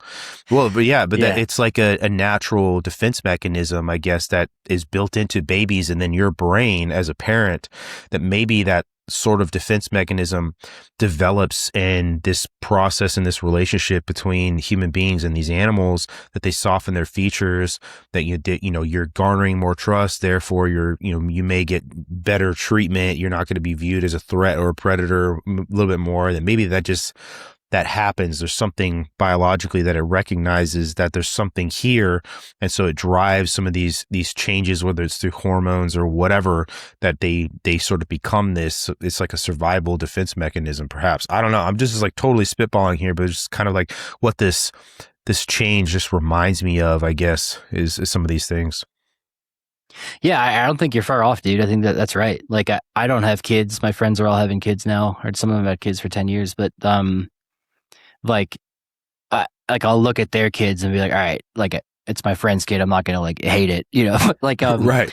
if it's hurt or crying, I'm like, oh, what's wrong? And like I'll talk to it. Or like went to a birthday party the other day. 3 kids I had never met before were playing with my friend's kid, and they wanted me to play hide and seek. And I'm like, okay, these are like cute animals, or they're kids. They're cute. That's just how it is. And like Yeah. they have features. And like the little girl was just like, will you play hide and seek with us? And like, I don't want to get in trouble. Like, what if you disappear? And like, I'm in like, well, all Right. right, you're You cute. lock We'll yourself play in a hide and seek, chest somewhere. Yeah. Yeah. yeah, I don't want to get in trouble. Right. Um, She actually hid really well. I could not find her for like a half hour. I was like, damn. Panicked. But yeah, I thought she was just hiding outside, but she went in the house into the basement. I was never going to find her. But Oh, really? Yeah. long story short, though, I think when you see a puppy, like you have, even if you're like the roughest, toughest, like grizzly mountain man dude, like you're going to see a puppy and just be like, okay, that's cute. You know, like I've never seen a guy. Yeah, like it has that face and it's cute. And like a pug in that sense, too, is like bred to look like a person. Like it has that, a flat face like a person, big eyes. And it's just like, arguably a gross looking dog if you like, it's wrinkly, ugly and cute, we like say. snores. It's got sleep apnea. Like, what? Ugly cute, yeah. But it's still like a cute, especially a puppy. It's like it's just utterly cute. And then the other question was about Neanderthals and Denisovans. Yeah, there's a book called The Invaders. It's too far for me to grab, but The Invaders by Pat Shipman, and she wrote about this too. That in my stance, there's dogs genetically didn't exist at the time Neanderthal before they went extinct or whatever. Okay. But if my pontificating here is correct, that dogs were being domesticated 40, 50,000 years ago, maybe they could have been around Neanderthals. And Neanderthals probably could have thrown at meat, known it's not going to bite me if it gets food, but maybe it comes back. We got to stab it. Who knows? But her argument in that book is that I think it's a woman, Pat. It could be a guy. I don't know. But coming in to Eurasia, when they have dogs domesticated in Asia, right? They're coming back to Europe, and like as dogs get traded, they then can now occupy. You can use dogs to flush hyenas out of caves. You can use dogs to flush Neanderthals out of caves if you need to, I guess. And like the humans' ability with that new technology to, yeah, I guess so with the military. I just saw a show the other day. It's that CIA show. I forget what it is. They had dogs in Ukraine. It's super cool. But yeah, like really cool use of dogs in the movies, in the military. But yes, in that sense, humans with this new technology, with better communication skills, with better political organization, with all these things, and a dog can now come in and they displace Neanderthal populations. And that's led to their, and people will get not pissed in the comments. It's just, it's a fun debate. Did they go extinct, or are they just part of us now with the way we interbred with them? And it's like, there were just way more humans than Neanderthals, and we just absorbed them kind of thing. Yeah. That's kind of where I stand. I don't think that's that far-fetched, but yeah. Yeah. And same with Denisovans. Like they're functionally, there's no like Neanderthals walking around unless you like debating on, depending certain on people, right? Yeah. Right. Yeah. I think Johnny Damon on the Boston Red Sox when I was a kid was like the closest looking person to one. Fair assessment. That's beside the joke. But yeah. In that sense, humans with dogs could have been doing that, but I just don't know enough evidence to say that was the case. But we definitely know humans were coming. They were doing that exact same thing, but maybe without dogs, which is equally as interesting. And then Denisovans, we don't know too much about them other than that they existed genetically, but they seem to have functioned just like other Homo sapiens, like Neanderthals and humans, like existing just in that part of the world. So long story short, Homo erectus leaves Africa and settles in Eurasia and Europe and Asia. And then they kind of turn into Neanderthals and Denisovans. Modern humans are in Africa, and then just more successful with their culture come out and replace those populations. Yeah. Whether it was like a full out genocide, I don't know, but like it just, we replaced them genetically. Yeah. Yeah. Yeah. No, that's another one of those things. It is. I wonder about that all the time, because if you're living in close proximity to one another, to me, just like human behavior in general, we're warring with other human beings. It would make sense that we would war with Neanderthals or any other hominid around us, because at the end of the day, you're all still, striving for the same water, food, wood, resources, whatever. And you're going to see somebody else completely and totally as competition, even, maybe even mates, right? Obviously they can like sort of like map these genetics down and say, oh, this is a Neanderthal trait inside human beings. So obviously there was some sort of mating going on, whether it was consensual or otherwise, I suppose. We'll never know, but it happened, so this interesting thing about, I guess, our development or whatever. But yeah, you keep using like the word technology, like with a dog. How I guess what's the best way you can describe that use or that word technology in dogs and human beings to where because when you think of technology, you think of like advancement, you think of something that's making something better, right? Like how, Mm-hmm. as a technology, did dogs make early man better and drive, I guess our own development civilizationally, culturally, all these other things? Yeah. Not to pull a Jordan Peterson, like we have to define technology, but That was pretty good. yeah, thank you. I wasn't sure if it was good I or think not. it's a totally good But injection right there for Mr. he Peterson. would be Perfect. right though in Yeah. this. Thank you. To define Thank you. technology, present. The first define dog as well. Clean your den, Bucko. That's pretty damn good, dude. Appreciate it. But in this case, he would be right, and I would have to define it. Technology to me though can mean like, I mean, irrigation's a technology, writing is a technology. It doesn't have to be like an iPhone or a screwdriver. No, certainly. But storytelling could be a technology in that sense. It's like a tool we use to pass knowledge down. But in that sense, like I look at just in the practical sense, a dog is a tech, like a stone tool. And a good way to put this is like, usually when I'm giving a lecture, I'm talking about this, but like the projector has a vent on it. It's got a fan. It's a machine, and it has to ventilate. Dogs pant. Wolves have to pant too. We sweat. That's how we get rid of our heat. We don't pant is what comes out of our mouths too. But like dogs, it's like a machine. It runs. It has to be fed fuel. It has to pant. It has to stop. It needs water. And it has like a programmable system to it. Like you can train it, like you're straight up giving it programming. And then through genetics, it has its own, like a German Shepherd's always got different programming than a Chihuahua. So those early utilitarian roles that dogs would have had, obviously hunting. But I think there's a really, really cool study where somebody tracked wolf territory. I think it was in Yellowstone with their collars. And I don't remember who the study was. If you just Google like wolf, anyone listening, wolf territory definition or something like that, like wolf territory mapping, they stick to like really, really like almost like polygon shaped territory, and they do not cross each other's boundaries, which is really neat. So inferring that to the past, I think having a dog in your camp, like literally and figuratively, like or a wolf in your camp keeps other wolves out and other predators out. And like bears will mess with wolves. They'll fight over the same carcass sometimes, but like they kind of keep away. So, but lions back then, huge ones, cave bears, cave hyenas, things like that, might have stayed away from humans more, with the wolves kind of hanging out and defining their territory around it. And that like, I don't know if humans were like pissing around their camps that way. I do, just for fun when I'm camping. Right. But like, I do that at home too, just to assert dominance with the neighbors. There you go. Make eye contact too. Right. Yeah. But something like that, that's probably the first tech that they were.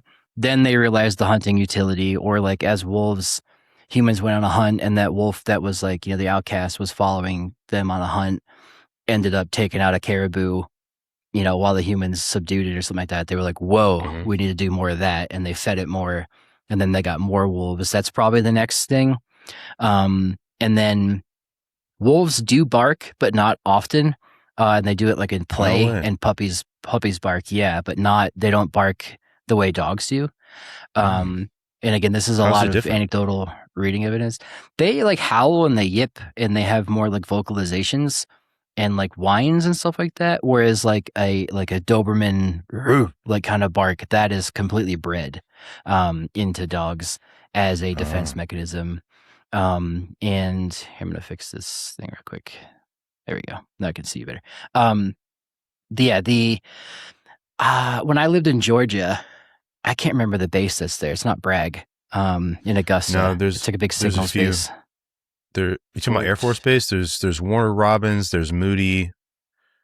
If it's an Army base, I'm gonna fall up short on here. Yeah, Air Force guy. Okay. Those are the two Air Force bases that come to mind for Georgia.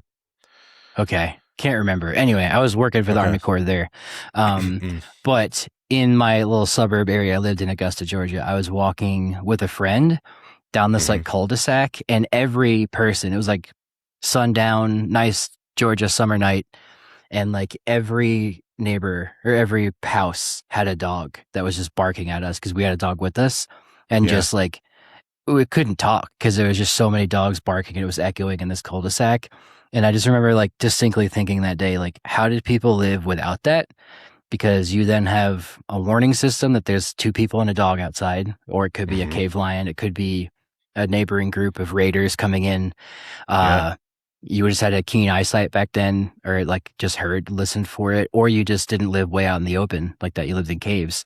Um, so to me, like that's the next tech that dogs were, is just like a century, like they're guardians, just guarding that stuff. And if you want to get into like the supernatural aspect, like whether they, it's not even supernatural. Like I think the way we know dogs can sense tornadoes or hurricanes or even thunderstorms now before we do, Hmm. because we can see it on the weather app, we're gonna have a thunderstorm that day, but your dog's gonna act weird before it. Yeah. Back then they might have thought that was like, spiritual or Mystic. like, mystic. Yeah, exactly. So in that sense, they might have kept them around for that utility, and that's where those mythologies come about, and those like those things. Yeah, and like I think you had said periphery earlier, or like they live in that in between. That's just kind of where dogs always live. And I had posted that little clip about the Odyssey with the dog in it, and Oh yeah. a girl from India had commented on there. And there's two cool things here, but she had said that they're, I don't remember which god it is in Hinduism, but she's Okay. associated with like the god of thresholds, and she has a dog. And like dogs live at thresholds that Interesting. guard doorways and things like that. Yeah. And she also said that the dog's name is Spot, which is cool. And Cerberus, the three-headed dog in Hmm. Greek mythology, also roughly translates to spotted, which is super cool. So Dude, that's so maybe wild. dogs were I just never knew spotted that. back then.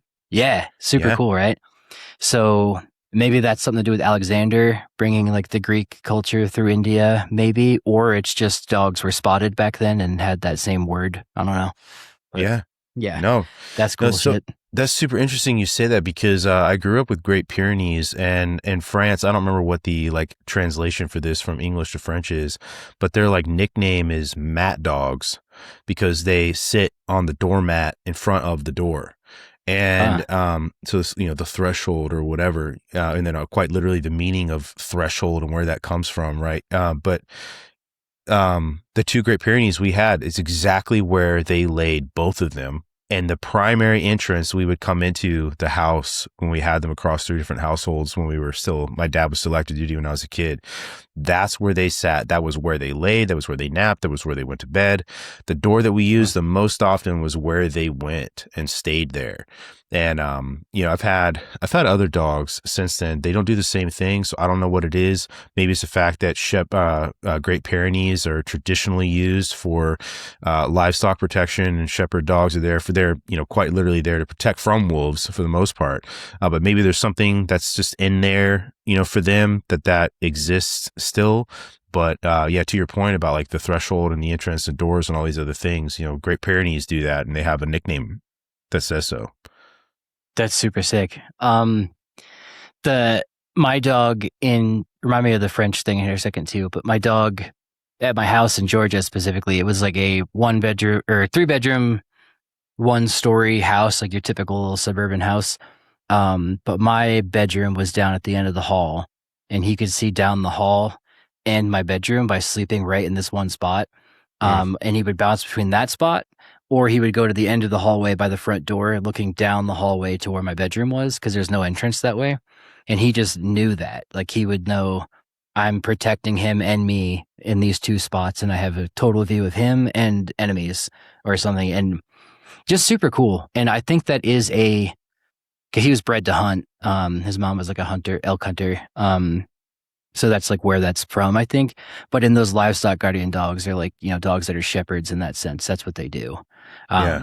And like even Chihuahuas and little, like those little, what the hell are they? Not Pomeranians, Yorkie, like the little white dog, crusty Okay. dogs that we talked about last time. Yeah. They yap and do that same thing. And it's like, Hmm. I had a doctor's appointment the other day via Zoom or whatever the portal was. and like the Amazon guy came and dropped something off, and then she was like, "Sorry, I got it. My dog's barking," and I'm like, "That's cool, doing his job, like don't worry Yeah. about it." But it's just that's what they do, and that barking is a mechanism for like alertness, and it's like a when you get an Amber Alert or something to your phone, it's like what a dog is. Yeah. Um, No, absolutely. well, thunderstorm alert more than Amber Alert, but yeah, Right. Yeah, for sure. What yeah, were you saying about French though before? You said to remind you about it. yeah. Twilight in French, I think it's in Spanish. It's like crepusculo. Okay. And then like wolves are crepuscular animals, so it means twilight in Latin. But Ah. like a French phrase for that is I'm gonna butcher it, but entre chien et loup or chien is like the word for dog, Shit. and Yeah, for then dog. loup is wolf. So like in between dog and wolf is the word for twilight because you can't tell in the distance is that a dog or is that a wolf. No And that's way. like yeah, so it's that like That's weird cool. threshold thing, and it's just a through line through cultures. Yeah. It's really neat. So that's got to be something like innate in our brains. And like Yeah. even the Aztecs, they had their dog went down, the dog god. It was Quetzalcoatl's brother was like he's the big serpent Okay. god, the main god. Yeah, He feather went down servant. with his brother Shalot to get bones in the underworld to make people out of. And like even like during the creation story, there's like dogs going into this like in between like the underworld and the living world to go get bone. Like it's just so cool, and Yeah. that probably comes from scavenging. I think scavenging bones. Well, I mean, too, isn't Anubis is a jackal, right? But he is who weighs your heart across. Was it the river Styx, right? In Egyptian Uh, mythology. yeah, someone corrected me on this recently too, that it's not like I always interpreted it as like he's judging your soul, like were you a good person or not. But again, it's like that's Egyptian Yeah, stuff is way different than Judeo-Christian soul certainly. weighing. But Yeah, I can't remember exactly what they phrased it as, but it's the feather of Maat, Mott. Maat, and Maat is like it's like a was your morals good or so it's you're still getting judged by Okay. a dog is the at the end of the Yeah, day, but it's yeah, it's more deep than just like were you a good person. um yeah. so that kind of thing. And yeah, dogs do that. And whether he was a jackal or a dog or a mix of both, he was still a canid and Right. probably comes from jackals there scavenging tombs and doing all that too. So Mm-hmm. just really cool. And like the three-headed dog in Greece too guards the underworld as well. Right. So No, this yeah. is this indicator is all throughout history and across different cultures. I always like to bring up with people when they talk. Yeah, like I bring up the flood myth, and I was just actually talking about this with my father-in-law. He and I were talking about the flood, and I was like, every culture for the most part has a flood myth, right? It's not just Noah, in Christianity. The Chinese have flood myths. The Central South American cultures have flood myths. Obviously, the Mesopotamian cultures have flood myths. Like all of these cultures have these flood myths, and oh my goodness, the Epic of Gilgamesh is essentially the same story as Noah. Obviously, there's some significant differences. I'm aware of that, but at the end of the day, this is a story that's very, very similar to that. And so all these cultures have this like collective memory of a flood at some point here on Earth that completely threatened the civilization of humanity and the very lives of human beings on Earth and remaining on Earth. But this same sort of like imprint, I guess, or collective memory of dogs exists all around the world and people. So it's just we've all, again, like to your statement earlier about Roman history, it might have a lot less to do with something mystical and more to do with the way that human beings recognize patterns no matter where we live. It's just is the same. It's just that, our ontological interpretations may differ because of our environments and cultures and all these other things. But at the end of the day, there's all these roots that have the same patterns across them, whatever it is. Dogs get this mythos, this mystic sort of soothsayer, whatever, being that they are, because they could pick up on the vibrations or the smell of the rain or whatever well before you can. And so, you just come to recognize these things. And when you, I guess, perhaps lack a better explanation for them, they sort of just gets attributed to the mystical or whatever, if that's true, So it's just cool to see these patterns again throughout history, no matter where you live as a human being. It's present.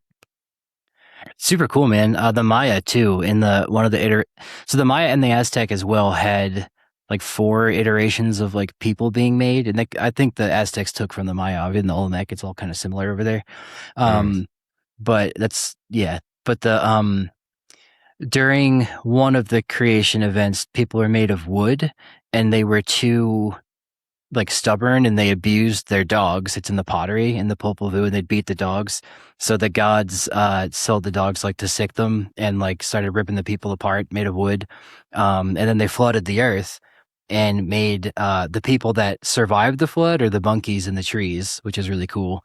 So it gives like an explanation to that. But what I find cool is one, it's a flood myth, and then two, there's dogs pre-modern people, and then the most recent iteration of people are made of corn, which I find funny because they were ripping each other open all the time. They would have known we're not made of corn, so I don't know where that comes from. Point. But either it's probably like something, anecdote, or what is it? Allegory and allegorical. Sure. The simile. There you go. Yeah. But yeah, flood myths too. I always wondered this too, and it's like a lot of those places, like Gilgamesh or like Noah and all that. Those are all big in the Maya as well. Urban centers with a lot of agriculture. Mm-hmm. So whether it was the end of the ice age and people had a collective memory of like the sea levels rising, or there was a big flood, or the younger all of your civilization, something like that. Or your civilization's all built and dependent upon the ebb and flow of the rivers you built it on. When it floods correctly, you have life. And when it overfloods, your civilization is destroyed. So that's probably might be where that comes from too. Or it's a collective, because I'm sure the Mayan flood was a different time than, the one, well, it might have been the same, the one that Gilgamesh experienced. But that shit's cool. And like getting down to the meat of like, where those things come from, at least with dogs, I can look at it and say like, okay, they chew on bones. Yes. They hang out around cemeteries. Yes. They die frequently, more than us. So maybe that's what it is. But even in like, it's just so cool. Cause like, I know there's like other people that were like flood myth's not a thing or whatever, but like even on the other side of the world, like with the Maya and the Aztec didn't have any connection to, at least to our knowledge, the Egyptians, or the Egyptians happened way before the Maya. They still have this same, and the Greeks too, they still have the same idea of dogs in that, like that through line. So whether that was something that came from the first dogs and spread to the Americas with them and spread to the Middle East, don't know, or it's just a recognizable pattern, like you're saying, of what dogs do. And that's where those myths come from. Fascinating. And I think dogs are much like the flood myth, or there's another one that's really common too. Like Odin and Jesus, like dying and coming back to life. That's like a common one too. And I don't think Gilgamesh does. Horus does. Yeah. Yeah. No, I was about to say, ancient Egyptian mythology has that sort of, I guess, death and resurrection theme in it as well. I'm sure there's others. I just don't know what they are. But yeah, that's a very present thing. I mean, that's a huge trope, I guess, even in the way we talk about, allegory. This like Lazaran man dies and is resurrected. Jesus Christ, same thing, and you're changed or whatever. Jon Snow. Johnson, another one, right? Yeah, no, that's no, it's a trope to teach a lesson, certainly, and when I was thinking about, it's not death, but like the Count of Monte Cristo, right? You ever read that book or seen the movie? Shit, no, I haven't. Okay, well, enlighten me. They're both really, really good. The movie came out maybe like early 2000s, I think. It's fantastic. It's really, really good. Okay. But no, Edmond Dantes is thrown in jail unjustly, and the broader allegory for the story essentially is that you get thrown in prison, you're there unjustly, and sort of this relationship between like you and the prison is basically that it's making you become who you were meant to be. And there's all these other things inside of the story, like the old man in the prison who teaches him how to sword fight. He tells him about this treasure, of the Count of Monte Cristo that he's supposed to go out and find. And the treasure at the end of the day, is a lesson, and that the man that Edmund was before being thrown in prison wouldn't have known what to do with the treasure if he was just given that treasure and told where it was found. Like he had to go through all of this, his essentially like ego death and the death of who he was, even though it's unjust what's happening to him, but that to become the person to exact the sort of like justice that he needs and requires in this sort of redemption arc for Edmund at the end of the book, he had to had to get thrown in prison, and he had to be whipped, and he had to be starved, and he had to go through all these things. And that, at the end of the day, the lesson for you as a person is that if you feel trapped by something, whether you feel like you're unjustly put in a situation or not, if it's of your own making, and sort of you can argue that like Edmund's is too, like his own naivete, kind of gets him thrown in there, is that you are your own key. Like you have to have the discipline, you have to have the ability to make yourself suffer and endure that suffering, and you have to be able to separate yourself from the ego. And then, like I said, that treasure that the old man teaches him about, and like the way that Edmund goes from escaping the prison, like he wouldn't be the person who could seek out justice for himself if he wasn't thrown in jail. He wouldn't be the person who would know what to do with that treasure to help him through what he goes through after being out of jail to get justice for himself. All of these things, they have to happen for you to basically come out as this refined person on the other end. This is story, all these other allegories about the ascendance into hell and having to come back out, even in Christianity, right? Like the harrowing, Jesus goes down to hell and brings all the souls back out with him. It's just this redemption and death, arc of overcoming, I suppose. And, the Count of Monte Cristo is one of those books where that's just everybody sort of equivocates the book with just revenge. It's like, if you look at it differently that way, I guess this is more like this is not like an original opinion of mine. Like the academic intention, I guess, of interpreting that book is that it's about becoming who you were meant to be, and, being the person who can deal justice versus the person who may just seek revenge. Those are two different things. It's just sort of interesting, I guess. I don't even remember exactly what we were getting at for me to run down on that, but I have never read that story. Don't know much about it. So thanks for sharing that. You're a learned dude. You know your stuff. I appreciate it. It's a huge ass book. Yeah. You ever seen Django Unchained? Yeah. Christoph Waltz, he makes a reference at the end of the book about Alexander Dumas, who also wrote The Count of Monte Cristo, and he like makes the point about like, do you think that Alexander Dumas would appreciate your use of the name D'Artagnan, from his book? And he says it was because he was black. He wrote The Count of Monte Cristo. Is who he is. So he's pretty famous. It's an excellent book. You read another called The Black Tulip that's really, really good. There's several of his books that are honestly excellent. But anyway, I remember what we were saying beforehand. I just really like talking about no, you're good. So the Count is a treasure? No, so the treasure belonged. It's this whole part of the story. The treasure isn't a count; it just belongs. It's on an island. It belongs to the Count of Monte Cristo. Is who it belongs to. Just like kind of leave it like at that for you if you read the book. But gotcha. Yeah, he gets thrown in.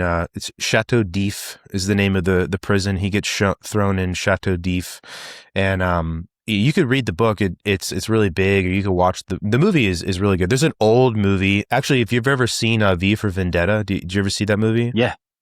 So if you remember V, his favorite movie that he watches in his little lair or whatever, and he watches with whatever Natalie Portman's character, her name is like the old black and white Count of Monte Cristo, but they're the one from the early 2000s with Jim Caviezel, the dude who played Jesus in Mel Gibson's. He's the main character. He's Edmund Dantes in the movie, but it's an excellent movie. I think the movie's great. The book is great. I think a young Henry Cavill actually is in that movie, by the way, if you like Henry Cavill. I know I like Henry Cavill. He's his like arch nemesis' son actually in the movie, sort of his into getting introduced back to some of the circles he needs to get back into for justice or whatever. But great book, great movie. But anyway. Hell yeah. I'll add that to the list I have my classics over here that I've meaned to get to, but I haven't gotten to them. So I'm going to add that to there. Dude, yeah. Cool. If you read it, let me know, man. It's great. I was going to ask you more about like the technology thing too. Yeah. You said earlier about how the relationship between like dog and people is sort of like interpreted a lot through like the lens of how men would have interacted with dogs, and how like that domestication process would have happened. But dogs, obviously, were brought in, they are used and have been used throughout history to protect kids, right? And Yeah. defend, the camp or whatever it is, which would obviously allow the men to maybe go out further or stay out longer for hunting, right? But wouldn't it in turn also give, because if you're assuming that women are the primary, like, gatherers or doing a lot of the agriculture around, that it sort of gives them the freedom as well to know that there's a trusted agent looking after the kids, Hmm. so they are able to get more done too. Would you say this like not to use like a military term, but like a force multiplier in a way too, right? Um, yeah. What I don't know why I said like that. Like I had an answer, but I was trying to pick, what's a force multiplier? That was my Sorry. Oh yeah, no, you're good. So a force multiplier would be like a tool or something like that, or weapon that sort of makes you as the individual more than you actually are. And so like your effectiveness as one person, when you're given this tool, this weapon or whatever, you become more effective and you have the effectiveness of multiple people, if that makes sense. Gotcha. Okay. Yeah. Well, in that sense, one of the I think I've said through line like 5 times today, but like one of the things that You're good, I bro. guess is a through line in those Portuguese and Spanish and French accounts and English accounts and then American is that women raised a lot of the dogs, did the primary raising of them until they were of age to be with the men as the hunters. Um, and that's one of those things Oh, that's like, well, the women hunting too, and they were in a lot, especially in like the hmm. Philippines, the women hunted a bunch. Okay. But in that sense, that is corroborated by indigenous stories and oral tradition and stuff like that too. That like it's a sacred thing for the women to raise the dogs as like children, and that's pretty common throughout a lot of like I keep saying a lot. There's like 500, but like it's very common. So Buffalo Bird Woman is one of the last surviving accounts we have of like dogs using the travois. So like the What's that? poop poles that were strapped, poop poles, two poles that were strapped to their back, used to pull like yeah, poop poles. Um, but like they would use those to yeah, I know I fucked that up. We're I'll go back 12 up. years old, apparently, bro. Yeah, we're Yeah, good. I know. Yeah, Yeah. And no, it's nice to hang with a vet again. It's like I miss you're working good. in that lab. You're Um, good, dude. yeah, you can laugh at this stuff. But they would use those on dogs to pull, like when they would move camp to the next place, they'd pull the teepees, they'd pull like usually their own water and food, but like they would pull these little sleds behind them, and that got later adapted to the horse when the horse got brought back too. So you'd see a lot of like Mm, old black and white photos of indigenous people with horses. They had these two poles strapped to the back of them because they didn't have wheels. yeah. They eventually, would get wagons later, but um, in that sense, she has what I forget what tribe she was. Maybe Paiute. I said that twice today, but she has an account of how they raised the dogs to do that, how they tied the poles to their back, how they did it, and it's like a very um like accurate, not the word, detailed account of how that worked. But yeah, in a lot of societies, dogs were raised by women, and it was like a sacred obligation in that sense, or like it was Oh, part of okay. their cultural stories to be raised by women as children, like surrogate children, and then they'd go to the men for hunting and stuff. That's so weird Very because common. it's, well, the original dog moms, I guess, but that's so cool to hear about it that way because that's exactly what happens with the human children, right? There's like this rite of passage of being handed off to the men to learn how to fight and defend the camp, to learn how to hunt, to do all these Mhm. other things. Like eventually you leave the nest, as it were. So it only sort of makes sense, I guess, in this like social norm of the family pattern that a dog would do the same thing. And, eventually it gets handed off to the men to like learn to achieve its like actual purpose, I suppose, in a way. I guess you're talking about like male Yeah. children, I suppose, here in this story I'm concocting, but that makes a lot of sense, and to think too, the impact, I guess, that both like men and women would have had on the like the domestication of the dog would have been different, but like however that came to be, it just, the agricultural, the hunting piece, the children piece, like inevitably that would have come into play, you know, because even then too, Yeah. right? Like you brought up before about killing off the more aggressive of them, which inevitably leaves the more docile ones. But that I would imagine would have involved children at some point, and perhaps, you know, some sort of tragic incident, or maybe not so tragic, you know, biting situation or mauling situation or something like that. But that all of that, I say all of that to say that it's the entire, I guess, human family that had an effect on this domestication process, and not just human beings as individuals, you know, which is probably why there is that such deep rooted connection between us and dogs as sort of a family member, because it's almost reared in a way, the same way a child is. It has to be different, but it's very similar. Yeah, very similar. That's a great point.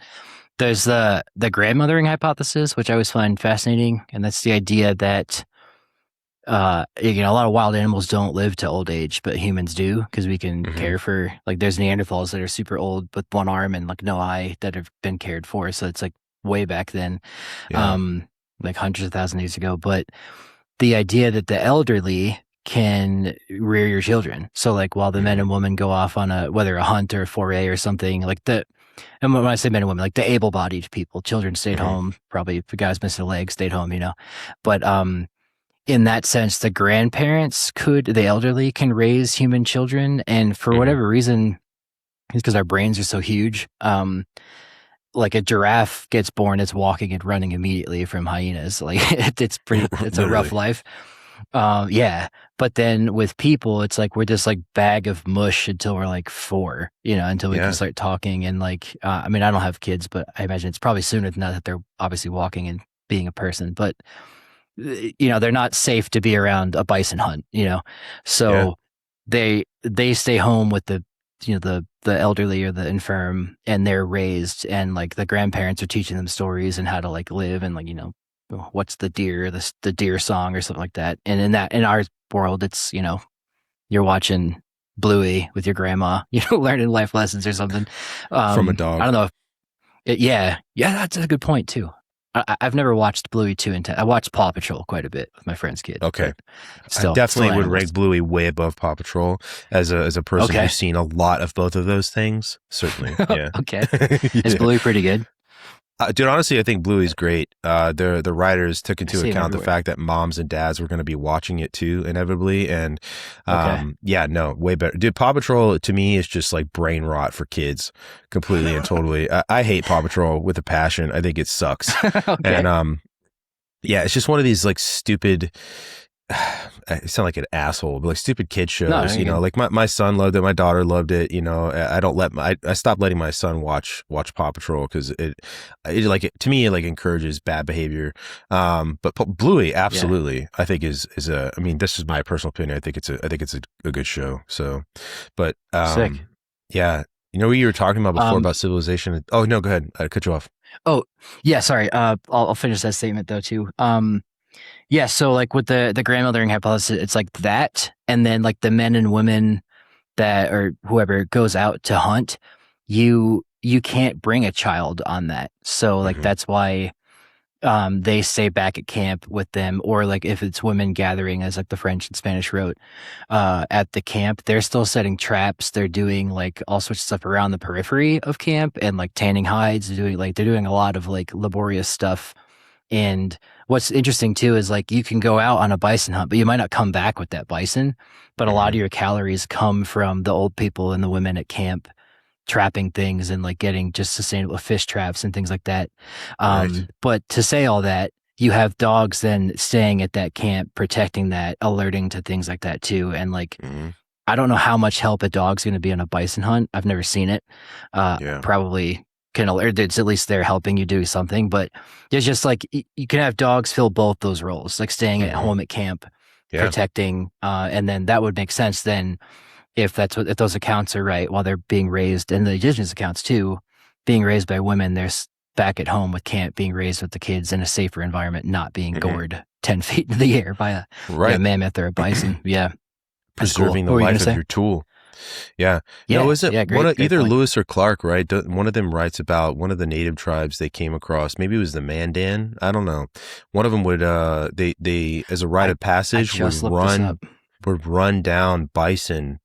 Like the man would run down a bison and try to kill it. It was like a rite of passage ritual. It might have been the Mandan. It could have been a totally other tribe, but either Lewis or Clark in their writings writes about witnessing this and that.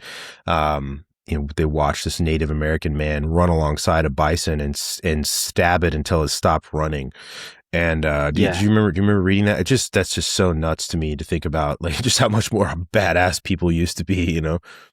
Yeah, I just started reading, is it Heart of Darkness or no? The one about Lewis and Clark. It's some book that came out a couple of Oh years, yeah, the maybe a guy. decade ago. Oh man, Stephen Ambrose's book, right? Yes. Why can't I remember the name? I listen to it when I go to sleep. But Into Darkness? No, that's a Maybe. different thing. Heart of Dark. Anyway, I did not know that one. That's cool. I did because I was reading about it for the dogs. But Lewis and Clark, another kind of like Captain Cook, did really good documentation of what they saw. And Mm, they had a dog named Seaman, who was a big 150-pound by their estimations, like Newfoundland. They're like by historical estimations.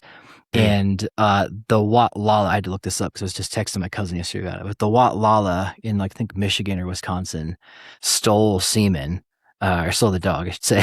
Clip it.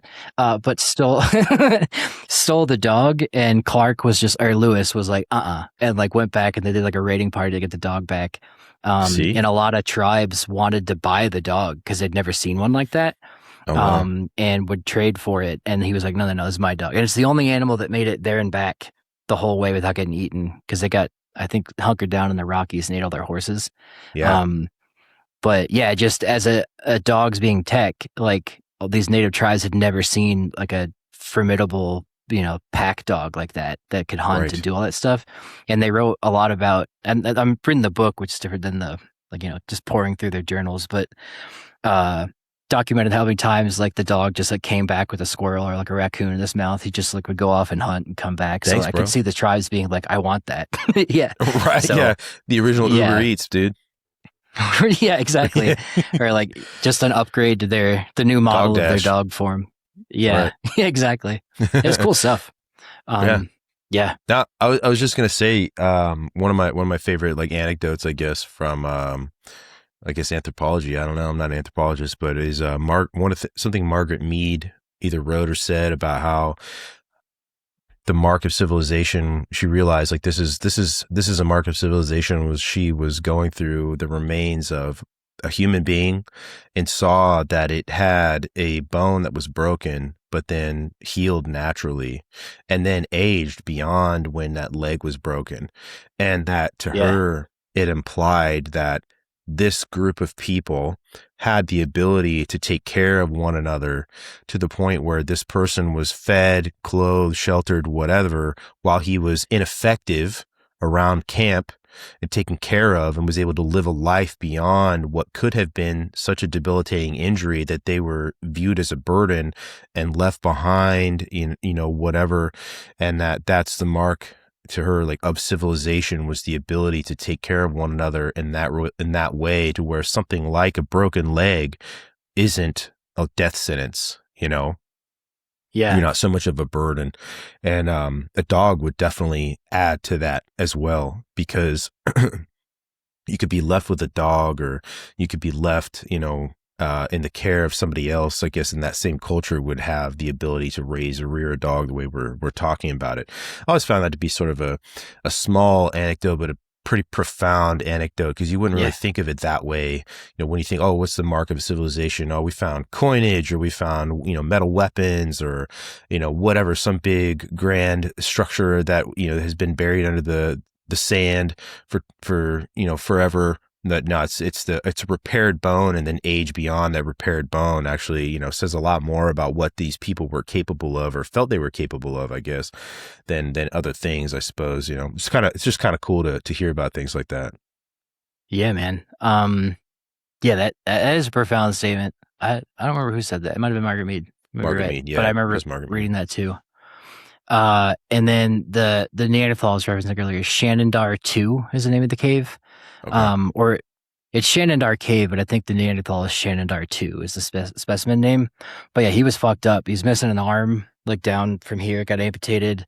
Damn. He's got blood force trauma to his eye, so he probably couldn't see because it was all healed up.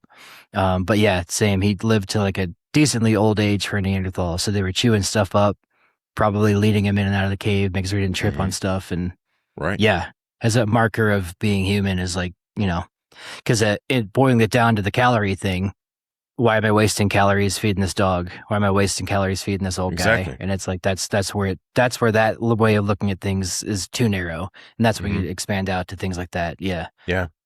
I was going to ask you about your statement about megafauna earlier tonight, and you kind of sidestepped that. They're like, "Oh, dude, yeah, no, let's hear it, bro. I want to hear all of these things." Yeah, man. So I'll just say to bias, I am pretty blessed with the archaeology pedigree I have. Or I wouldn't say pedigree, but like out here in Wyoming, it's undeveloped. Yeah, nice. But like, not to say Wyoming's like an Ivy League school. It's obviously not. It's not like Harvard or Yale. But the way Wyoming is so undeveloped, and it's got I almost said jungle. It does not at all. But it has mountains. It's got alpine. It's got plains. It's got desert. Yeah, no jungle. Just in my front yard when I don't mow it. But it's got a lot of biomes here, and a lot of it undeveloped and untouched. So a lot of stuff out east when you do archaeology, you got to dig shovel tests every 3 meters, and if you find something, then you dig 3 circles around that to find more, and then you excavate the site.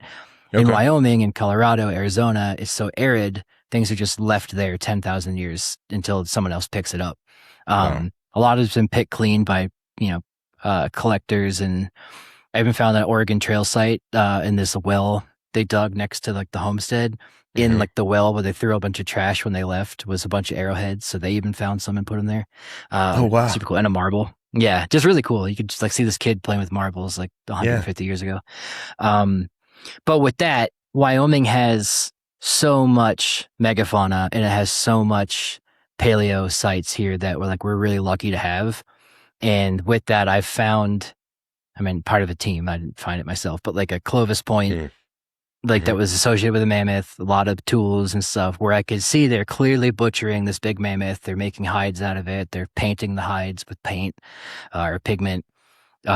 See all the debris, and like as someone who makes stone tools, I can sit there and see what they did, and I'm like, this guy was pissed because he broke it and like had to throw it or something.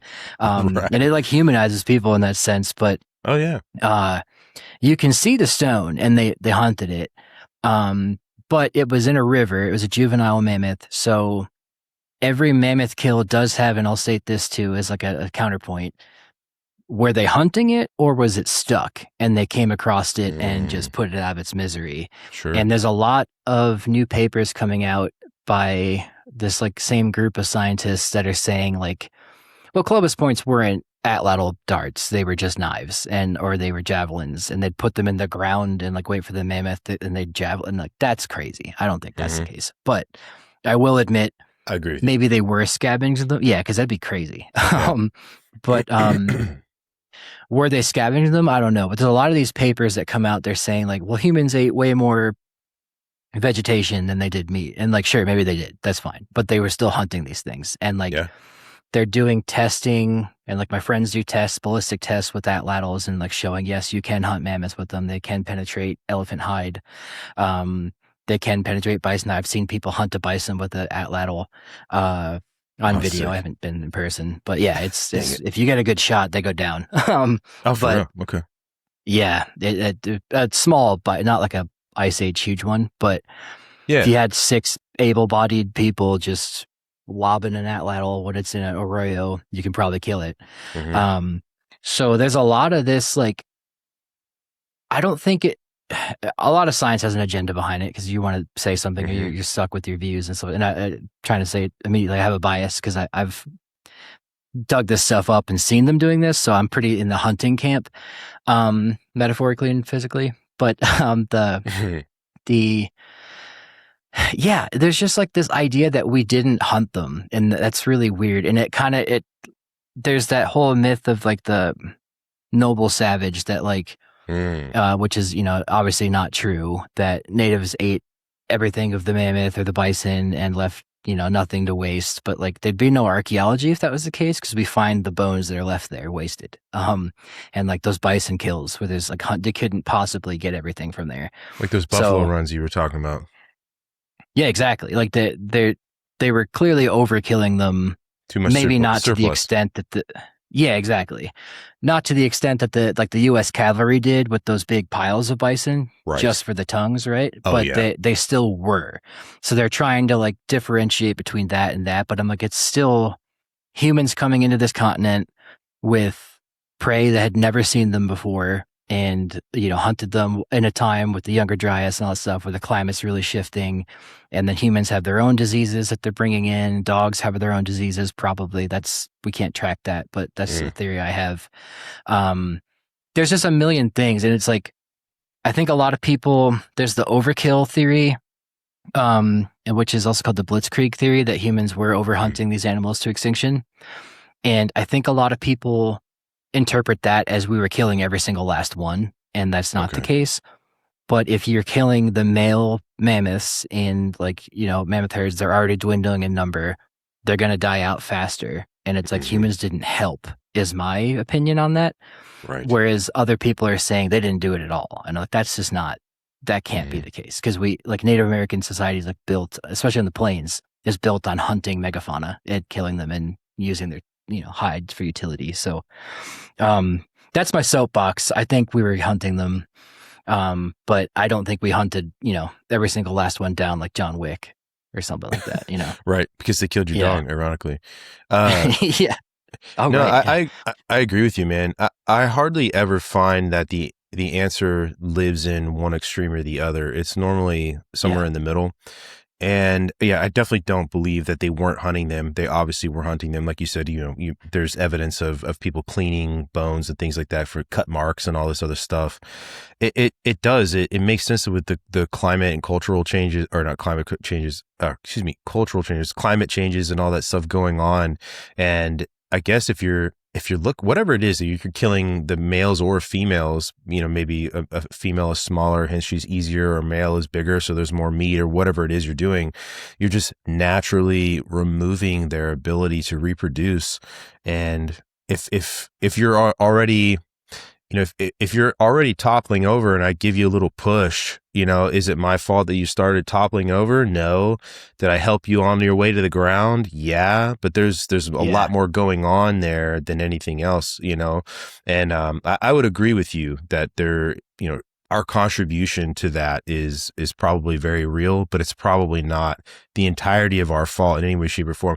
Not to mention, wouldn't the killing of something like a mammoth be a completely, totally concerted effort for maybe a dozen people, and probably be a long process, to the point where if you're talking about going around, like, to use your example of U.S. cavalry with the American bison, like you're talking about guns and bullets and horses, right? Like one person, that gun is that force multiplier, like they talked about before.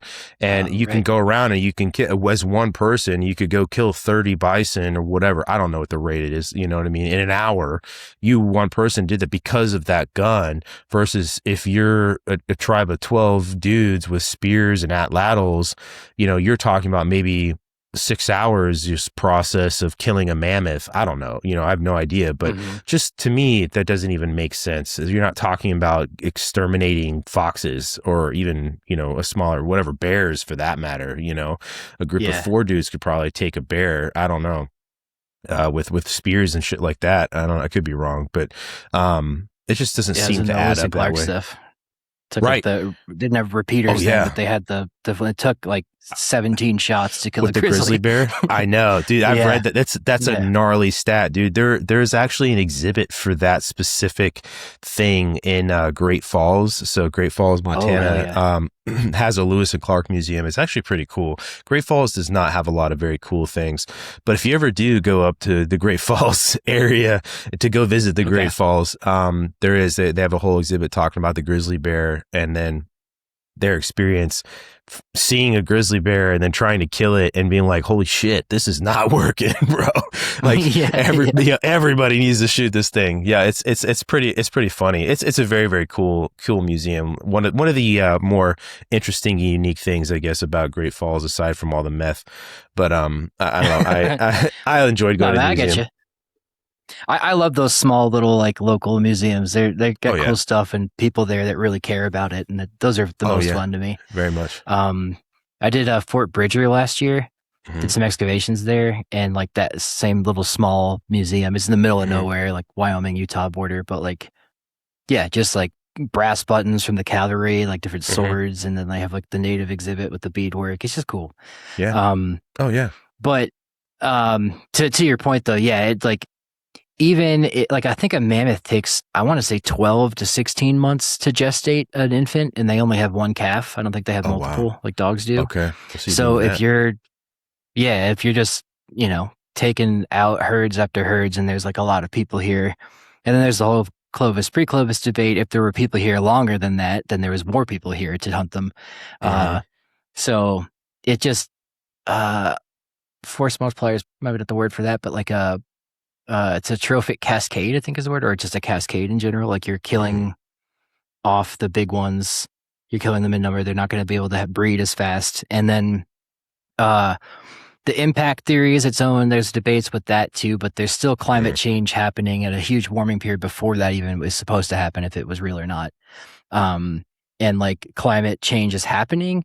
So animals in the further south of the United States can get, or even Mexico, are going further and further north as it gets warmer, and there's more available vegetation for them to eat. So that's pushing the mammoths further out of or larger other megafauna further out. And that's how the direwolf went extinct, essentially, because wolves are more adaptable to all landscapes, as wolves kind of are. They can be in Mexico, they can be in the mountains, they can be in the plains, but direwolves were pretty much good at like lowlands and hunting. That's why they're in the La Brea tar pits a bunch, because they're down in the lowlands hunting bison that are down there. And they just couldn't compete with wolves and like, more other hunters coming in and taking their spot. So the same thing with large herd animals. They're going further, like mammoths are up the steppe, really. Mastodons are in the forests, but going further north, and is less and less territory for them. And then coming from the north, they're now apes with rocks and fire. They're just in a rock in a hard place, I guess. And then a meteor hits, and it's just not, it's not good. A bad day to be megafauna. Yeah. And that's been an age-old debate. And my friend, who's like an atlatl expert, does like ballistic shit. He's really cool. He was saying it's like the peeling of the Americas is one of the most controversial topics in science, but the killing of how the megafauna died is like the next, and if not more, because it's relevant to conservation, it's relevant to archaeology, it's relevant to hunting, it's relevant to everything. So, and then native studies. So it's really interesting. But another soapbox here: everywhere humans show up, Siberia, North America, South America, Madagascar, Australia, different islands in the Caribbean. Like as soon as the Taino got to Cuba, all the sloths died. So it's just like anywhere people go. And the Moa in New Zealand, like it wasn't the colonists, it was the New Zealanders, the Maori killing them, because they could just go club them over the head, and like they just die. And that's just a fact that is, it's kind of indisputable to me. And I know people will dispute it, but it's just one of those things. It's like, let's just agree that is a thing that happens, and that like, we can go from there, and like, that's kind of where I'm at with it. If human beings are present, it would be completely dumb to assume we wouldn't have an impact on anything like that. Of course we're going to, we're not completely innocent, and we're not completely at fault. It would be just what I would say, again, like I think the answer lies in the moderate, I suppose. One of the I guess the last thing I'll ask you about, unless you have like really soapbox opinions on the Clovis, pre-Clovis thing. Oh, you do? We'll have to do a part two where we put you on your soapbox. What's your take on that? Have you run into any of that sort of like gatekeeping about Clovis in your line of work at all? Yeah, I have a video on the Monteverde site that this is a big contention. It's big contention still. I'm kind of an outlier on this. Like, I agree that there's probably small exploratory bands coming in here exploring before Clovis, maybe, Mm-hmm. but they just don't leave anything that's like for me to pick up as like a lithicist or someone that like studies hunter gatherers to look at and be like, okay, this was human made. Here's how they made it. And it's just very odd that like we don't have a lot of sound sites, and it's always like one of these things where it's like you got to squint your eye and like it could be made by a person, and like that Mm-hmm. gets all over the news the next day. It's like a huge thing because oh, we're pushing the Americas date backs like thousands of years. That gets press, so then people believe that. But there's tons of rebuttals to it. They're like, this isn't really the case. But like Homo erectus gets all the way to basically Australia, making and all the way to England, making really nice stone tools that are defined. We can see how they made them. It's clearly made by people.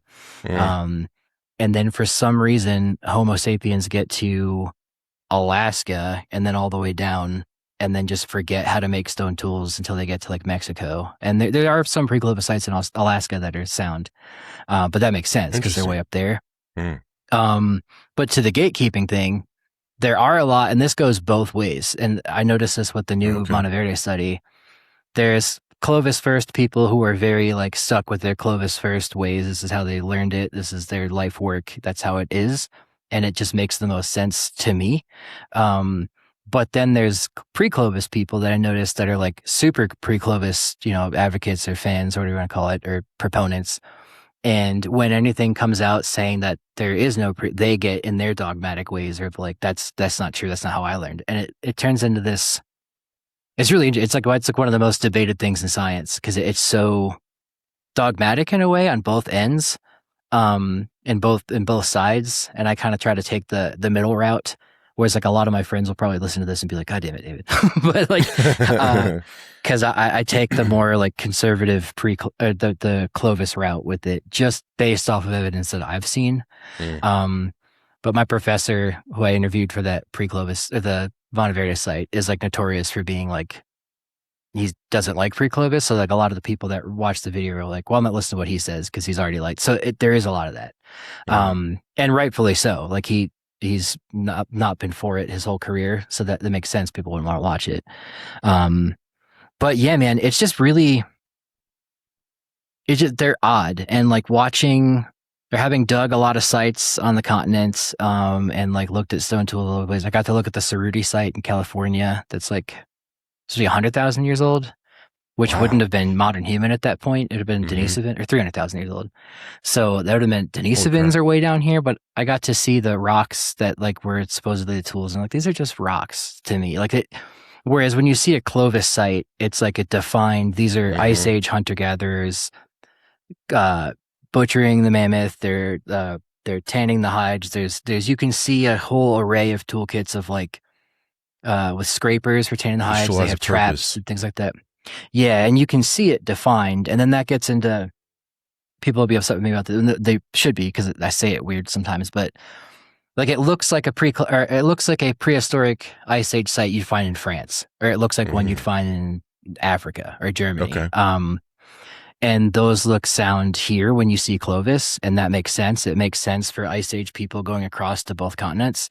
But then pre-Clovis is always this really scant and ephemeral, like barely a site. And I've yet to see one there are some that are really sound looking, but the dating is weird. And like that. And then can you expand on that? Like why they look sound, and then what you mean by what the dating is weird? Yeah. So like White Sands is a good one. The footprints they found in New Mexico, it's odd to me that they're like, we don't have any evidence. We have footprints, which is really cool and remarkable, of people, I think it's like 20,000 years ago, here. And then, but there's contesting to the dating, like the way they did the dating methods, and you can't directly date the footprints. You can't. But what you would want to do is so you'd want to find wood or charcoal or fires that you can directly carbon date and say like, okay, here's how old this is. There's none of that at White Sands. There's just the footprints, and you can date seeds, I think is what they did, and it's seeds that are in that lake bed that the feet were found in. So like you're dating relative seeds to there. So those seeds could be 20,000 years old, but the footprints could be like 4,000 years old. So, but a lot of people that are way better at that science than me confirm that that is true. So Hmm. I don't want to sit here and be like definitively there it's not pre-Clovis, Yeah. but there's always like debate to it, and that's where it gets. I like the debate, if that makes sense. And I'm trying not to be too one way here, but there are other sites. Like I worked at Topper in South Carolina. That's a big pre-Clovis site that people always cite, and like I worked there, and the Clovis floor is like everything looks like this. It's a defined tool. You can see someone was flint knapping at the quarry there, and that stops at like 13,000 years ago. Like there's nothing below that except way, way deep below that. There's a few tiny little flakes that people are saying are pre-Clovis, and it's based on like if they look like tools, but like, and then the dating there is sound for those, but those don't look like human tools to me based on everything else that's there. And they had all those that access to the quarry kind of Mm. thing. And another, I'm kind of tangenting here, but another way to look at it is a lot of people will be like, why don't you dig deeper? And it's like, you could dig deeper in a lot of these sites, but that site being there, it's like the mammoth site I found in Wyoming, that's a miracle itself that we found that. Hmm. So the idea that just because there's a Clovis site there, that there'd be something beneath that is not like, that's kind of like a wild, not a wild thought, but like, it doesn't work like that, Doesn't if that actually makes sense. correlate. Like, Yeah. yeah, but at a place like Topper, where it's a continuous occupation for 10,000 years until like, you know, 20 years ago, it was an archaeological site.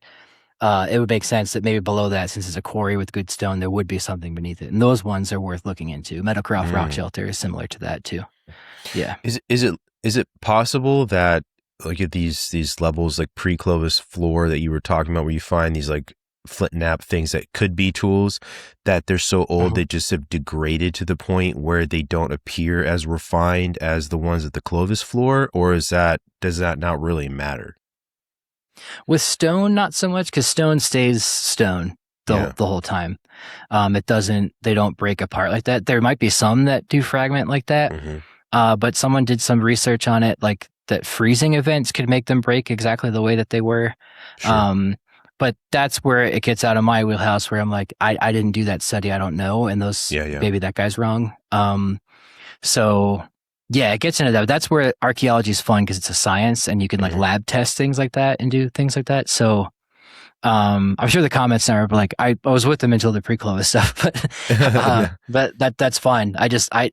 I really enjoy the debate and I like playing devil's advocate for Clovis, not Clovis first, but like Clovis being the dominant one. And my way of looking at it is like whether or not Clovis were the first people here, I doubt. I don't think they were. There's probably people for it. But Clovis is the first clearly widespread like culture and technology across the continent that clearly Mm. colonized it and were really efficient at hunting and like dominated the landscape. And everything before that is like it still needs like the burden of proof or whatever the word is. Like Yeah. I need to see more evidence of it, but there's not a lot of Clovis sites either at the same time, so Hmm. it's tough. Um, yeah, No, either way, man. Whether you're soapboxing for one or the other, you said you like the debate. Isn't that just like the scientific method anyway? You guys are going back and forth on whatever this is, and you're having a healthy dialectic about it. And at the end of it, you pushing one way and someone pushing another. Hopefully, you come out with a more refined product in the other end and a better answer because you allowed room for that debate, right? Like, so even at the end of the day, the people that are so stuck in it's this, what are you really doing to further the acquisition of an answer if you're unwilling to move any of your thought processes on it and allow for the fact that you could be wrong, or this evidence you think is pointing one way, maybe pointing this Mhm. way and another way, or whatever.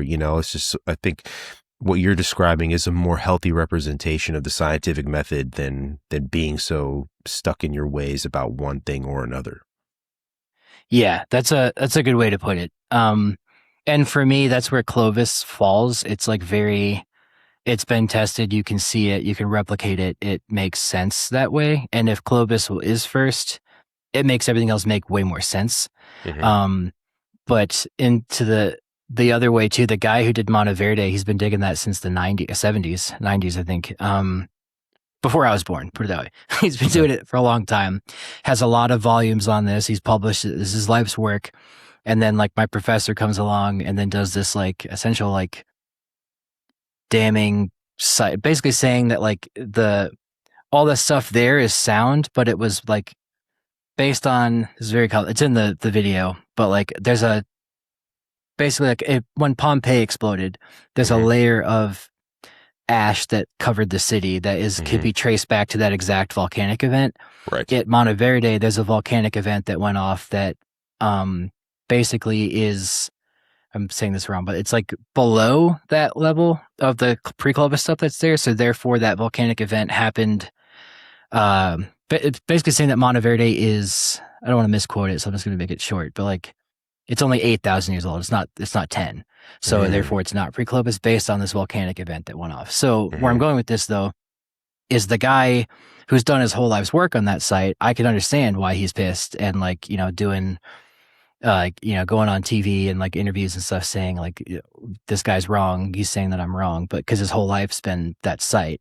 Yeah. So, that's where it gets sticky. Cause like, if I was that guy too, I'd probably be the same way. Like, I've done the site, I've excavated it, I had experts come in and verify it. And then this other guy comes in doing science the opposite direction, saying that that's not the case. That's also published and verified by researchers. So that causes this big debate. And the way my professor ended the interview is like, we can't have archaeological sites under lock and key and you can't own them.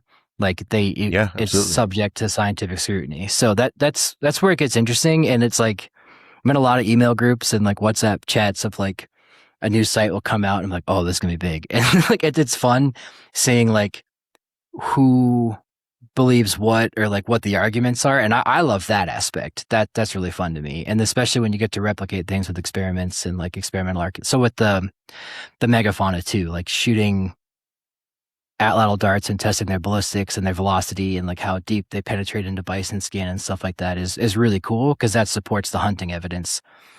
But at the same time, maybe they did just come across that mammoth stuck in a river and bopped it over the head. We don't know. Could have. So, yeah. No, that's. Sorry if that was a total rant. No. I love this. Yeah, no, absolutely. It's all relevant, cool. Bro. No, I was thinking about what you said before about nobody owns an archaeological site. It's just like anything, dude. You can't get your ego so attached to it, especially if something like this that involves human history. That you are gatekeeping the other scientists that want to come in. I think the solution there, right? He's mad at this guy and this guy is saying something that goes against this guy's life work. The solution there is to work together and just figure out what the truth is. Both of you guys here who have spent this much time in there, instead of treating one another like rivals, I suppose, that's how you wind up with people like Heinrich Schliemann destroying, the remnants of Troy, you know what I mean? Like, yeah, exactly. Just bringing an excavator in and yanking stuff out, you know what I'm saying? Like, that's just, but this again was like one of these funny human things, this is mine. I did all of this, for the further advancement of human history. Somebody comes in and disagrees with you. Well, like, no, this is my version of human history. It's just kind of one of these things. It's like, you got to kill your ego off with that. If the end goal really is to find quote unquote the truth or to learn more about ourselves. Right. Anyway, I also get it completely, like, I'd be pissed too if I spent 40 years saying something and then some dude comes along and he's like, actually, and then everybody's like, kind of like, oh man, maybe not, dude. Like, yeah, of course, there's going to be some butt hurting going on for sure. You said you're in a bunch of group chats and stuff, like this site's going to be big or whatever. What are some of those maybe sites that people aren't aware of yet, and like why are they big? Yeah. So I'm more focused on like North American archaeology. That's like my thing, but I'll see like a new thing about like the pyramids that comes out like a week or two before it hits the press, and like someone's like doing a YouTube video on this, but that kind of stuff, and that stuff's way out of my wheelhouse. Like I don't know too much about that. By the way, you got like mega quiet for some reason. What about now? Am I good? Yeah, way better. Yeah, sorry. Okay, sorry. I don't know. Yeah, things like that. Like someone saw like an advanced viewing of the Odyssey before like we got to see it, and like I know there's like people think there's like this big cabal of archaeologists that like meet to discuss like there's not, but we just have group chats like anyone else does at the Billboard Hotel. Yeah, exactly, with masks on. Yeah, things like that, and then like that hunting study I was talking about that came out saying that people didn't hunt the megafauna, they were just scavenging. Like I got to see that before it came out, and like those things like that, I'll just kind of like keep my mouth shut. But like in the archaeology community, like someone will have, they're clearly publishing something like that in their department, so the students will spread it around and we'll find out about it as it goes. But yeah, there's one about Pompeii that's coming out soon. I don't know if it's under like NDA or not. That's like a new cool thing that happened there. Oh, but really? like they just found another layer of shit. That's just kind of how old world archaeology goes. There's just like another thing they found that's cool. But yeah, the biggest one that like was in the news that came in that chat was like they found those big mega structures beneath the pyramids or whatever. Oh yeah, the spiral staircases and all that stuff. Yeah. Yeah, and the consensus, because I'm not an Egyptologist, so I don't know, but the consensus that I saw from the archaeological community is like, it's just the way the radar kind of showed it looks like that in there. It's not actually that's the case down there, but the news then picks it up, and then every YouTuber is like, oh, well, if you do this and move the string here, it looks like that. Like a battery. So, yeah, so stuff like that comes out that I just don't weigh in on because I don't know about it, but it is fun being privy to that kind of stuff before it pops out. It's kind of, and then the week later when it comes out, seeing everyone talk about it is like kind of fun because I already know who's hating on it and who's not. Right. Yeah, that kind of stuff. But now, yeah, how exactly. fucking cool would that be if there was a massive superstructure underneath the pyramids? It was just sort of. I don't see how you couldn't want to go in there the right way and explore it. You know what I mean? And speaking of gatekeeping, obviously there's a lot of that people feel with like Zawi Hawass and Egyptology in general. But you know, that I don't, the one that I really would love to see is the Sphinx, because there's all this lore around it and, you know, rooms inside the Sphinx and all this other stuff that it, you know, supposedly hold all this information. Would love to see all that stuff get checked out, you know. But lots of that, and I will say it's not the best correlation, but like you wouldn't talk to your orthodontist about your ankle, but like they both have medical training and went to the same school. Right. So like I know stone tools and dogs. I'm not a pyramid guy, but I do know basic archaeology. So with that said, though, I do see like Zahi Hawass's interview on Rogan was like a fucking disaster. Oh my gosh. Like he's not terrible, doing Egyptology any favors. Yeah. And I talked about this on another pod too, but like Egyptian archaeology is very tied with their national identity. So it does make sense that they're hiding things personally or for whatever reason, but like there should be way more open access to that kind of stuff. And that's another problem with archaeology, I will say, is a lot of stuff. And there's like all these like Graham Hancock guys, which I don't have too much of a problem with as much as other people do. Yeah. But like that will rightfully point out that archaeology is gatekept and there's all this stuff too. But a lot of archaeology is behind paywalled journals that not everyone can read. Yeah. And it's up to people like me and a few other YouTubers who can like distill this down and tell people. But then I can still have my own biases that filter through. And that's a problem. And I think a lot of that needs to be open access and be able to be read by everybody. Otherwise, we get all this issue. But Egyptology is definitely one of those things where I'm like, I don't know how, not to say it's like a conspiracy in it by any means, but like I understand where it comes from and I can't say I disagree because it does seem to be tied with like Egypt's national identity. And he's like the national, leader of antiquities or whatever. So that when it gets tied politically, it's an issue, I think. Yeah. I could see it sort of like would ruin their preconceptions about themselves in a way, potentially, you know, and he doesn't even want to find out if that would happen. So in like a way, it's almost like the villain at some of these movies is like, I was protecting you from yourself. You know what I mean? Like it's kind of like what he does. It's just, I guess I like in some sense I get it, but in the other, like the greater sense, I think like in the sense that should win out is just like you're actually preventing the the distilling and synthesis of knowledge and this distribution of knowledge and some of these things. It's unfortunate, but how can you get around that when, you know, it's their history and he's in charge of it? You can't just like march an army in there like Napoleon and just shoot the nose off the Sphinx. Yeah, exactly. Yeah, you can't just do that anymore. You know, like, I don't know. Yeah. Maybe we could do that instead of Iran. I don't know. That'd be kind of funny. But Maybe. I want to know, Oh, man. sorry. Egypt Let you was go. like my first. No, I was to say Egypt was my first love growing up.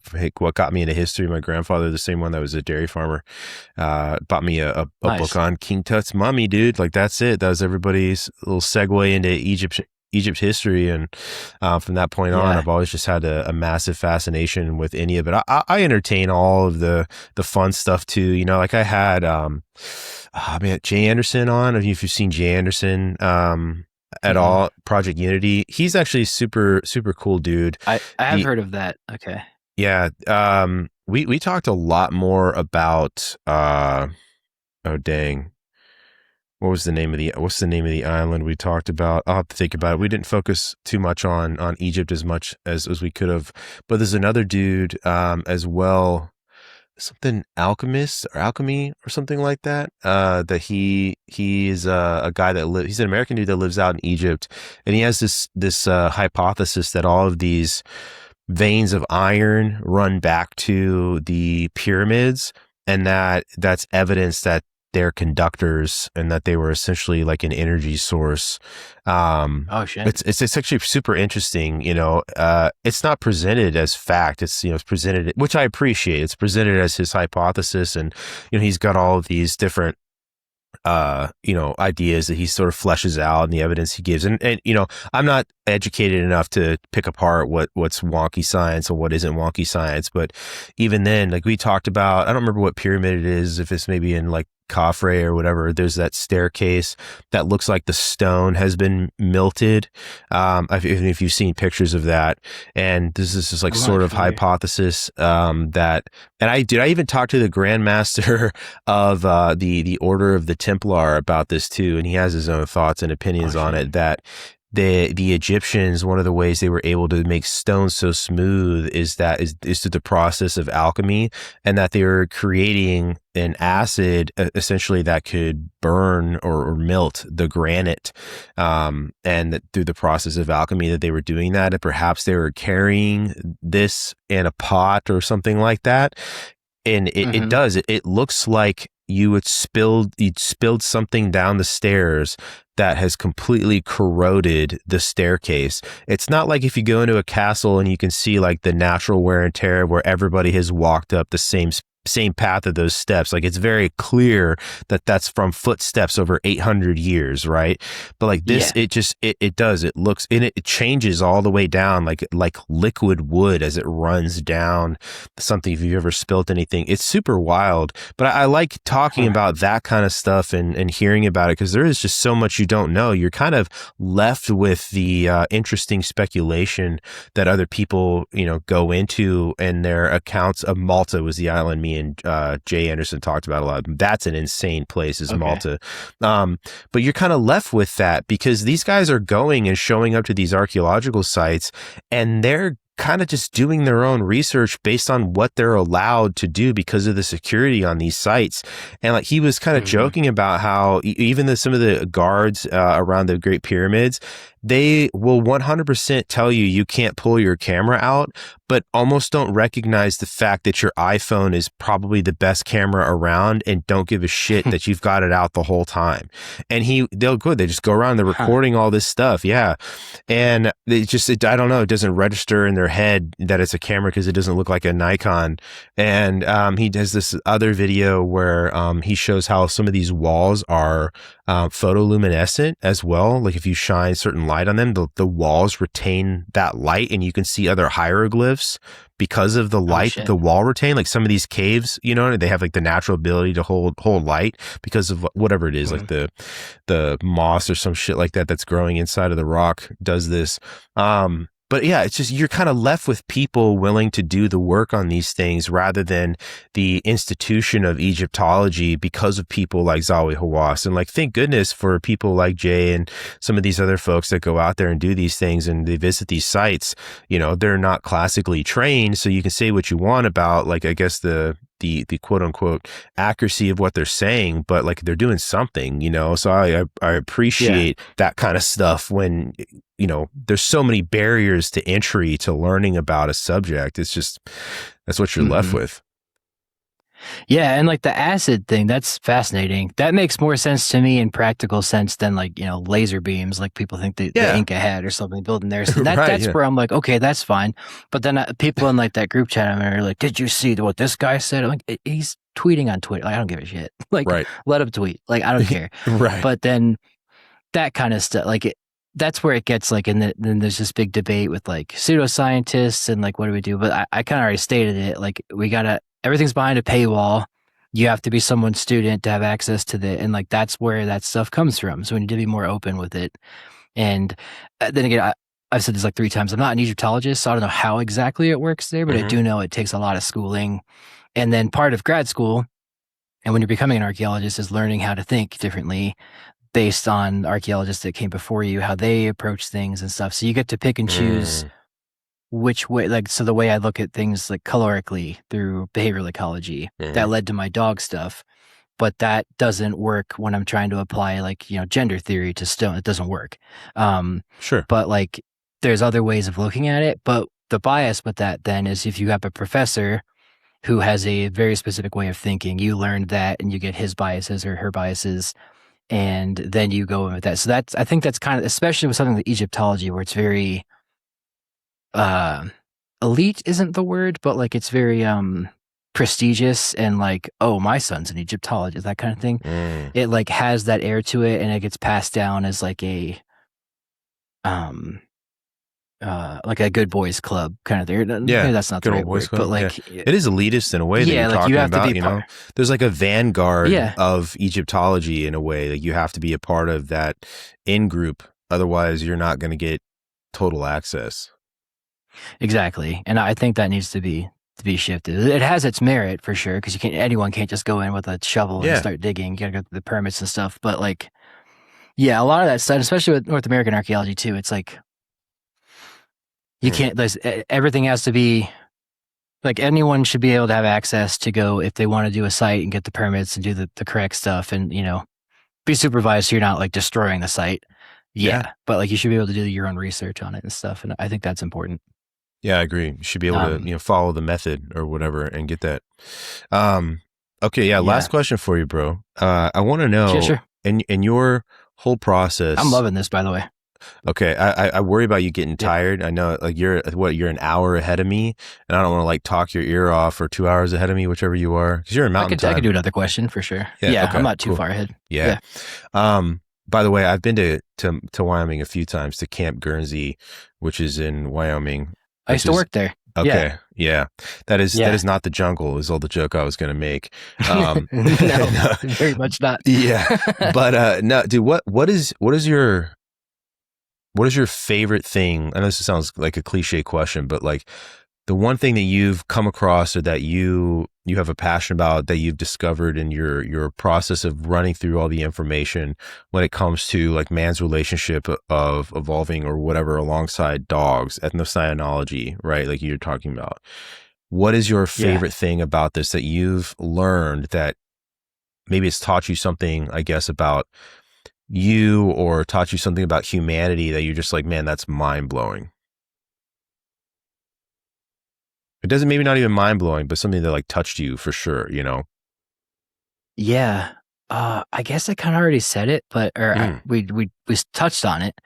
The mythology thing with dogs. I don't see anybody talking about that. That's something I came across doing all this research, is that, and it's part of what the book I'm writing. It's like, it's just so fascinating. And I guess as a discovery with that was my dog dying, and like learning it, because I'd had dogs die before.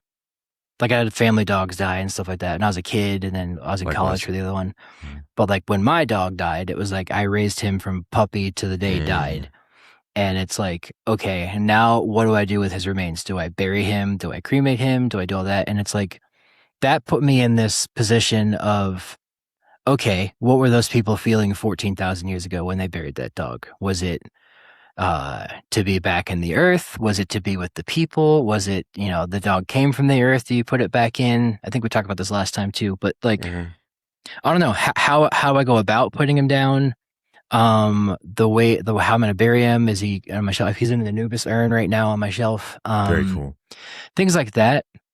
But my dog dying definitely put it into perspective because it was like he was kind of like a not an experiment, but he was like an observable dog that I had that was very much a domestic wolf, not really like a, he wasn't a beagle. He had his own personality. He taught me a lot about that, but that really made me think when I was looking through all this stuff, like why are dogs, especially with the Odyssey, I posted that the other day, like a 3,000-year-old story where the dog at the end of it dies. And that's been told in writing and singing. And now it's like in the biggest screen that's ever been made. And like the story has, and Nolan did an interview on Colbert even saying like it's his favorite dog story because like the dog represents obviously loyalty, but it's Odysseus returning to Ithaca and like how in shambles it is without his presence there. But that's manifested in like this dog, like he abandoned it, neglected it for 10 years and it died, or 20 years. Yeah, sorry, that was like a roundabout way of answering that. But the mythology aspect is just so fascinating. And I just that how it's so cross-cultural, even with the Aztec, with the Maya, with the Mongols, it's really interesting. And I wish more people knew about it. So I'm excited to talk about it more. Dude, I appreciate you coming on and doing the show with me, man. I would love to have you back at some point to put you on some soapboxes and the things that you talked about that even branch away from some of the dog anthropology. Yeah, dude, I love it, man. Like this is why you're on here. You get to be you and talk about the things that interest you as well, dude. So I appreciate it. And want to give you the opportunity to plug your channels, where people can find you, when the book is coming out, all this stuff, dude. I would love to hear it. Yeah, well, first I just want to say thanks again for having me on. Like as I said, you're a very intelligent, learned dude. So I learned a lot from you today. Likewise. So I like pods. Thanks, dude. But yeah, you can find me. Ethnocynology is my Instagram. That's like my most active account. I can't spell it. Ethnocynology. ETHNO Cynology. There you go. We'll put it in the description. CYNOLOGY. There you go. You got it. We did and then David Ian Howe is my YouTube, and I think my TikTok is that too. But you can find, if you look up David Ian Howe, you'll find my Instagram. And I'm writing a book as well. It'll be out in 2028 on all of these topics. So just keep following for that. Yeah. Absolutely, dude. Well, I will include all those in the show notes for you guys listening. Go check those out. Please give them a follow. Like I said, it's one of my favorite pages. I love to see when something you post comes up. And it's always educational and very, very unique. There's not another channel out there like yours. So I think that's really, really cool. But again, appreciate you coming on, man. I hope that your expedition out there to Montana for the wolves and all that goes well. And you don't freeze your nips off, dude. Yeah. And I look forward to whatever content you make about that. That'll be pretty cool. But I appreciate you again, man. We'll have you back for sure. And I hope you have a good night. And thank you for coming on. Yeah, you as well, dude. Thanks again. Thank you.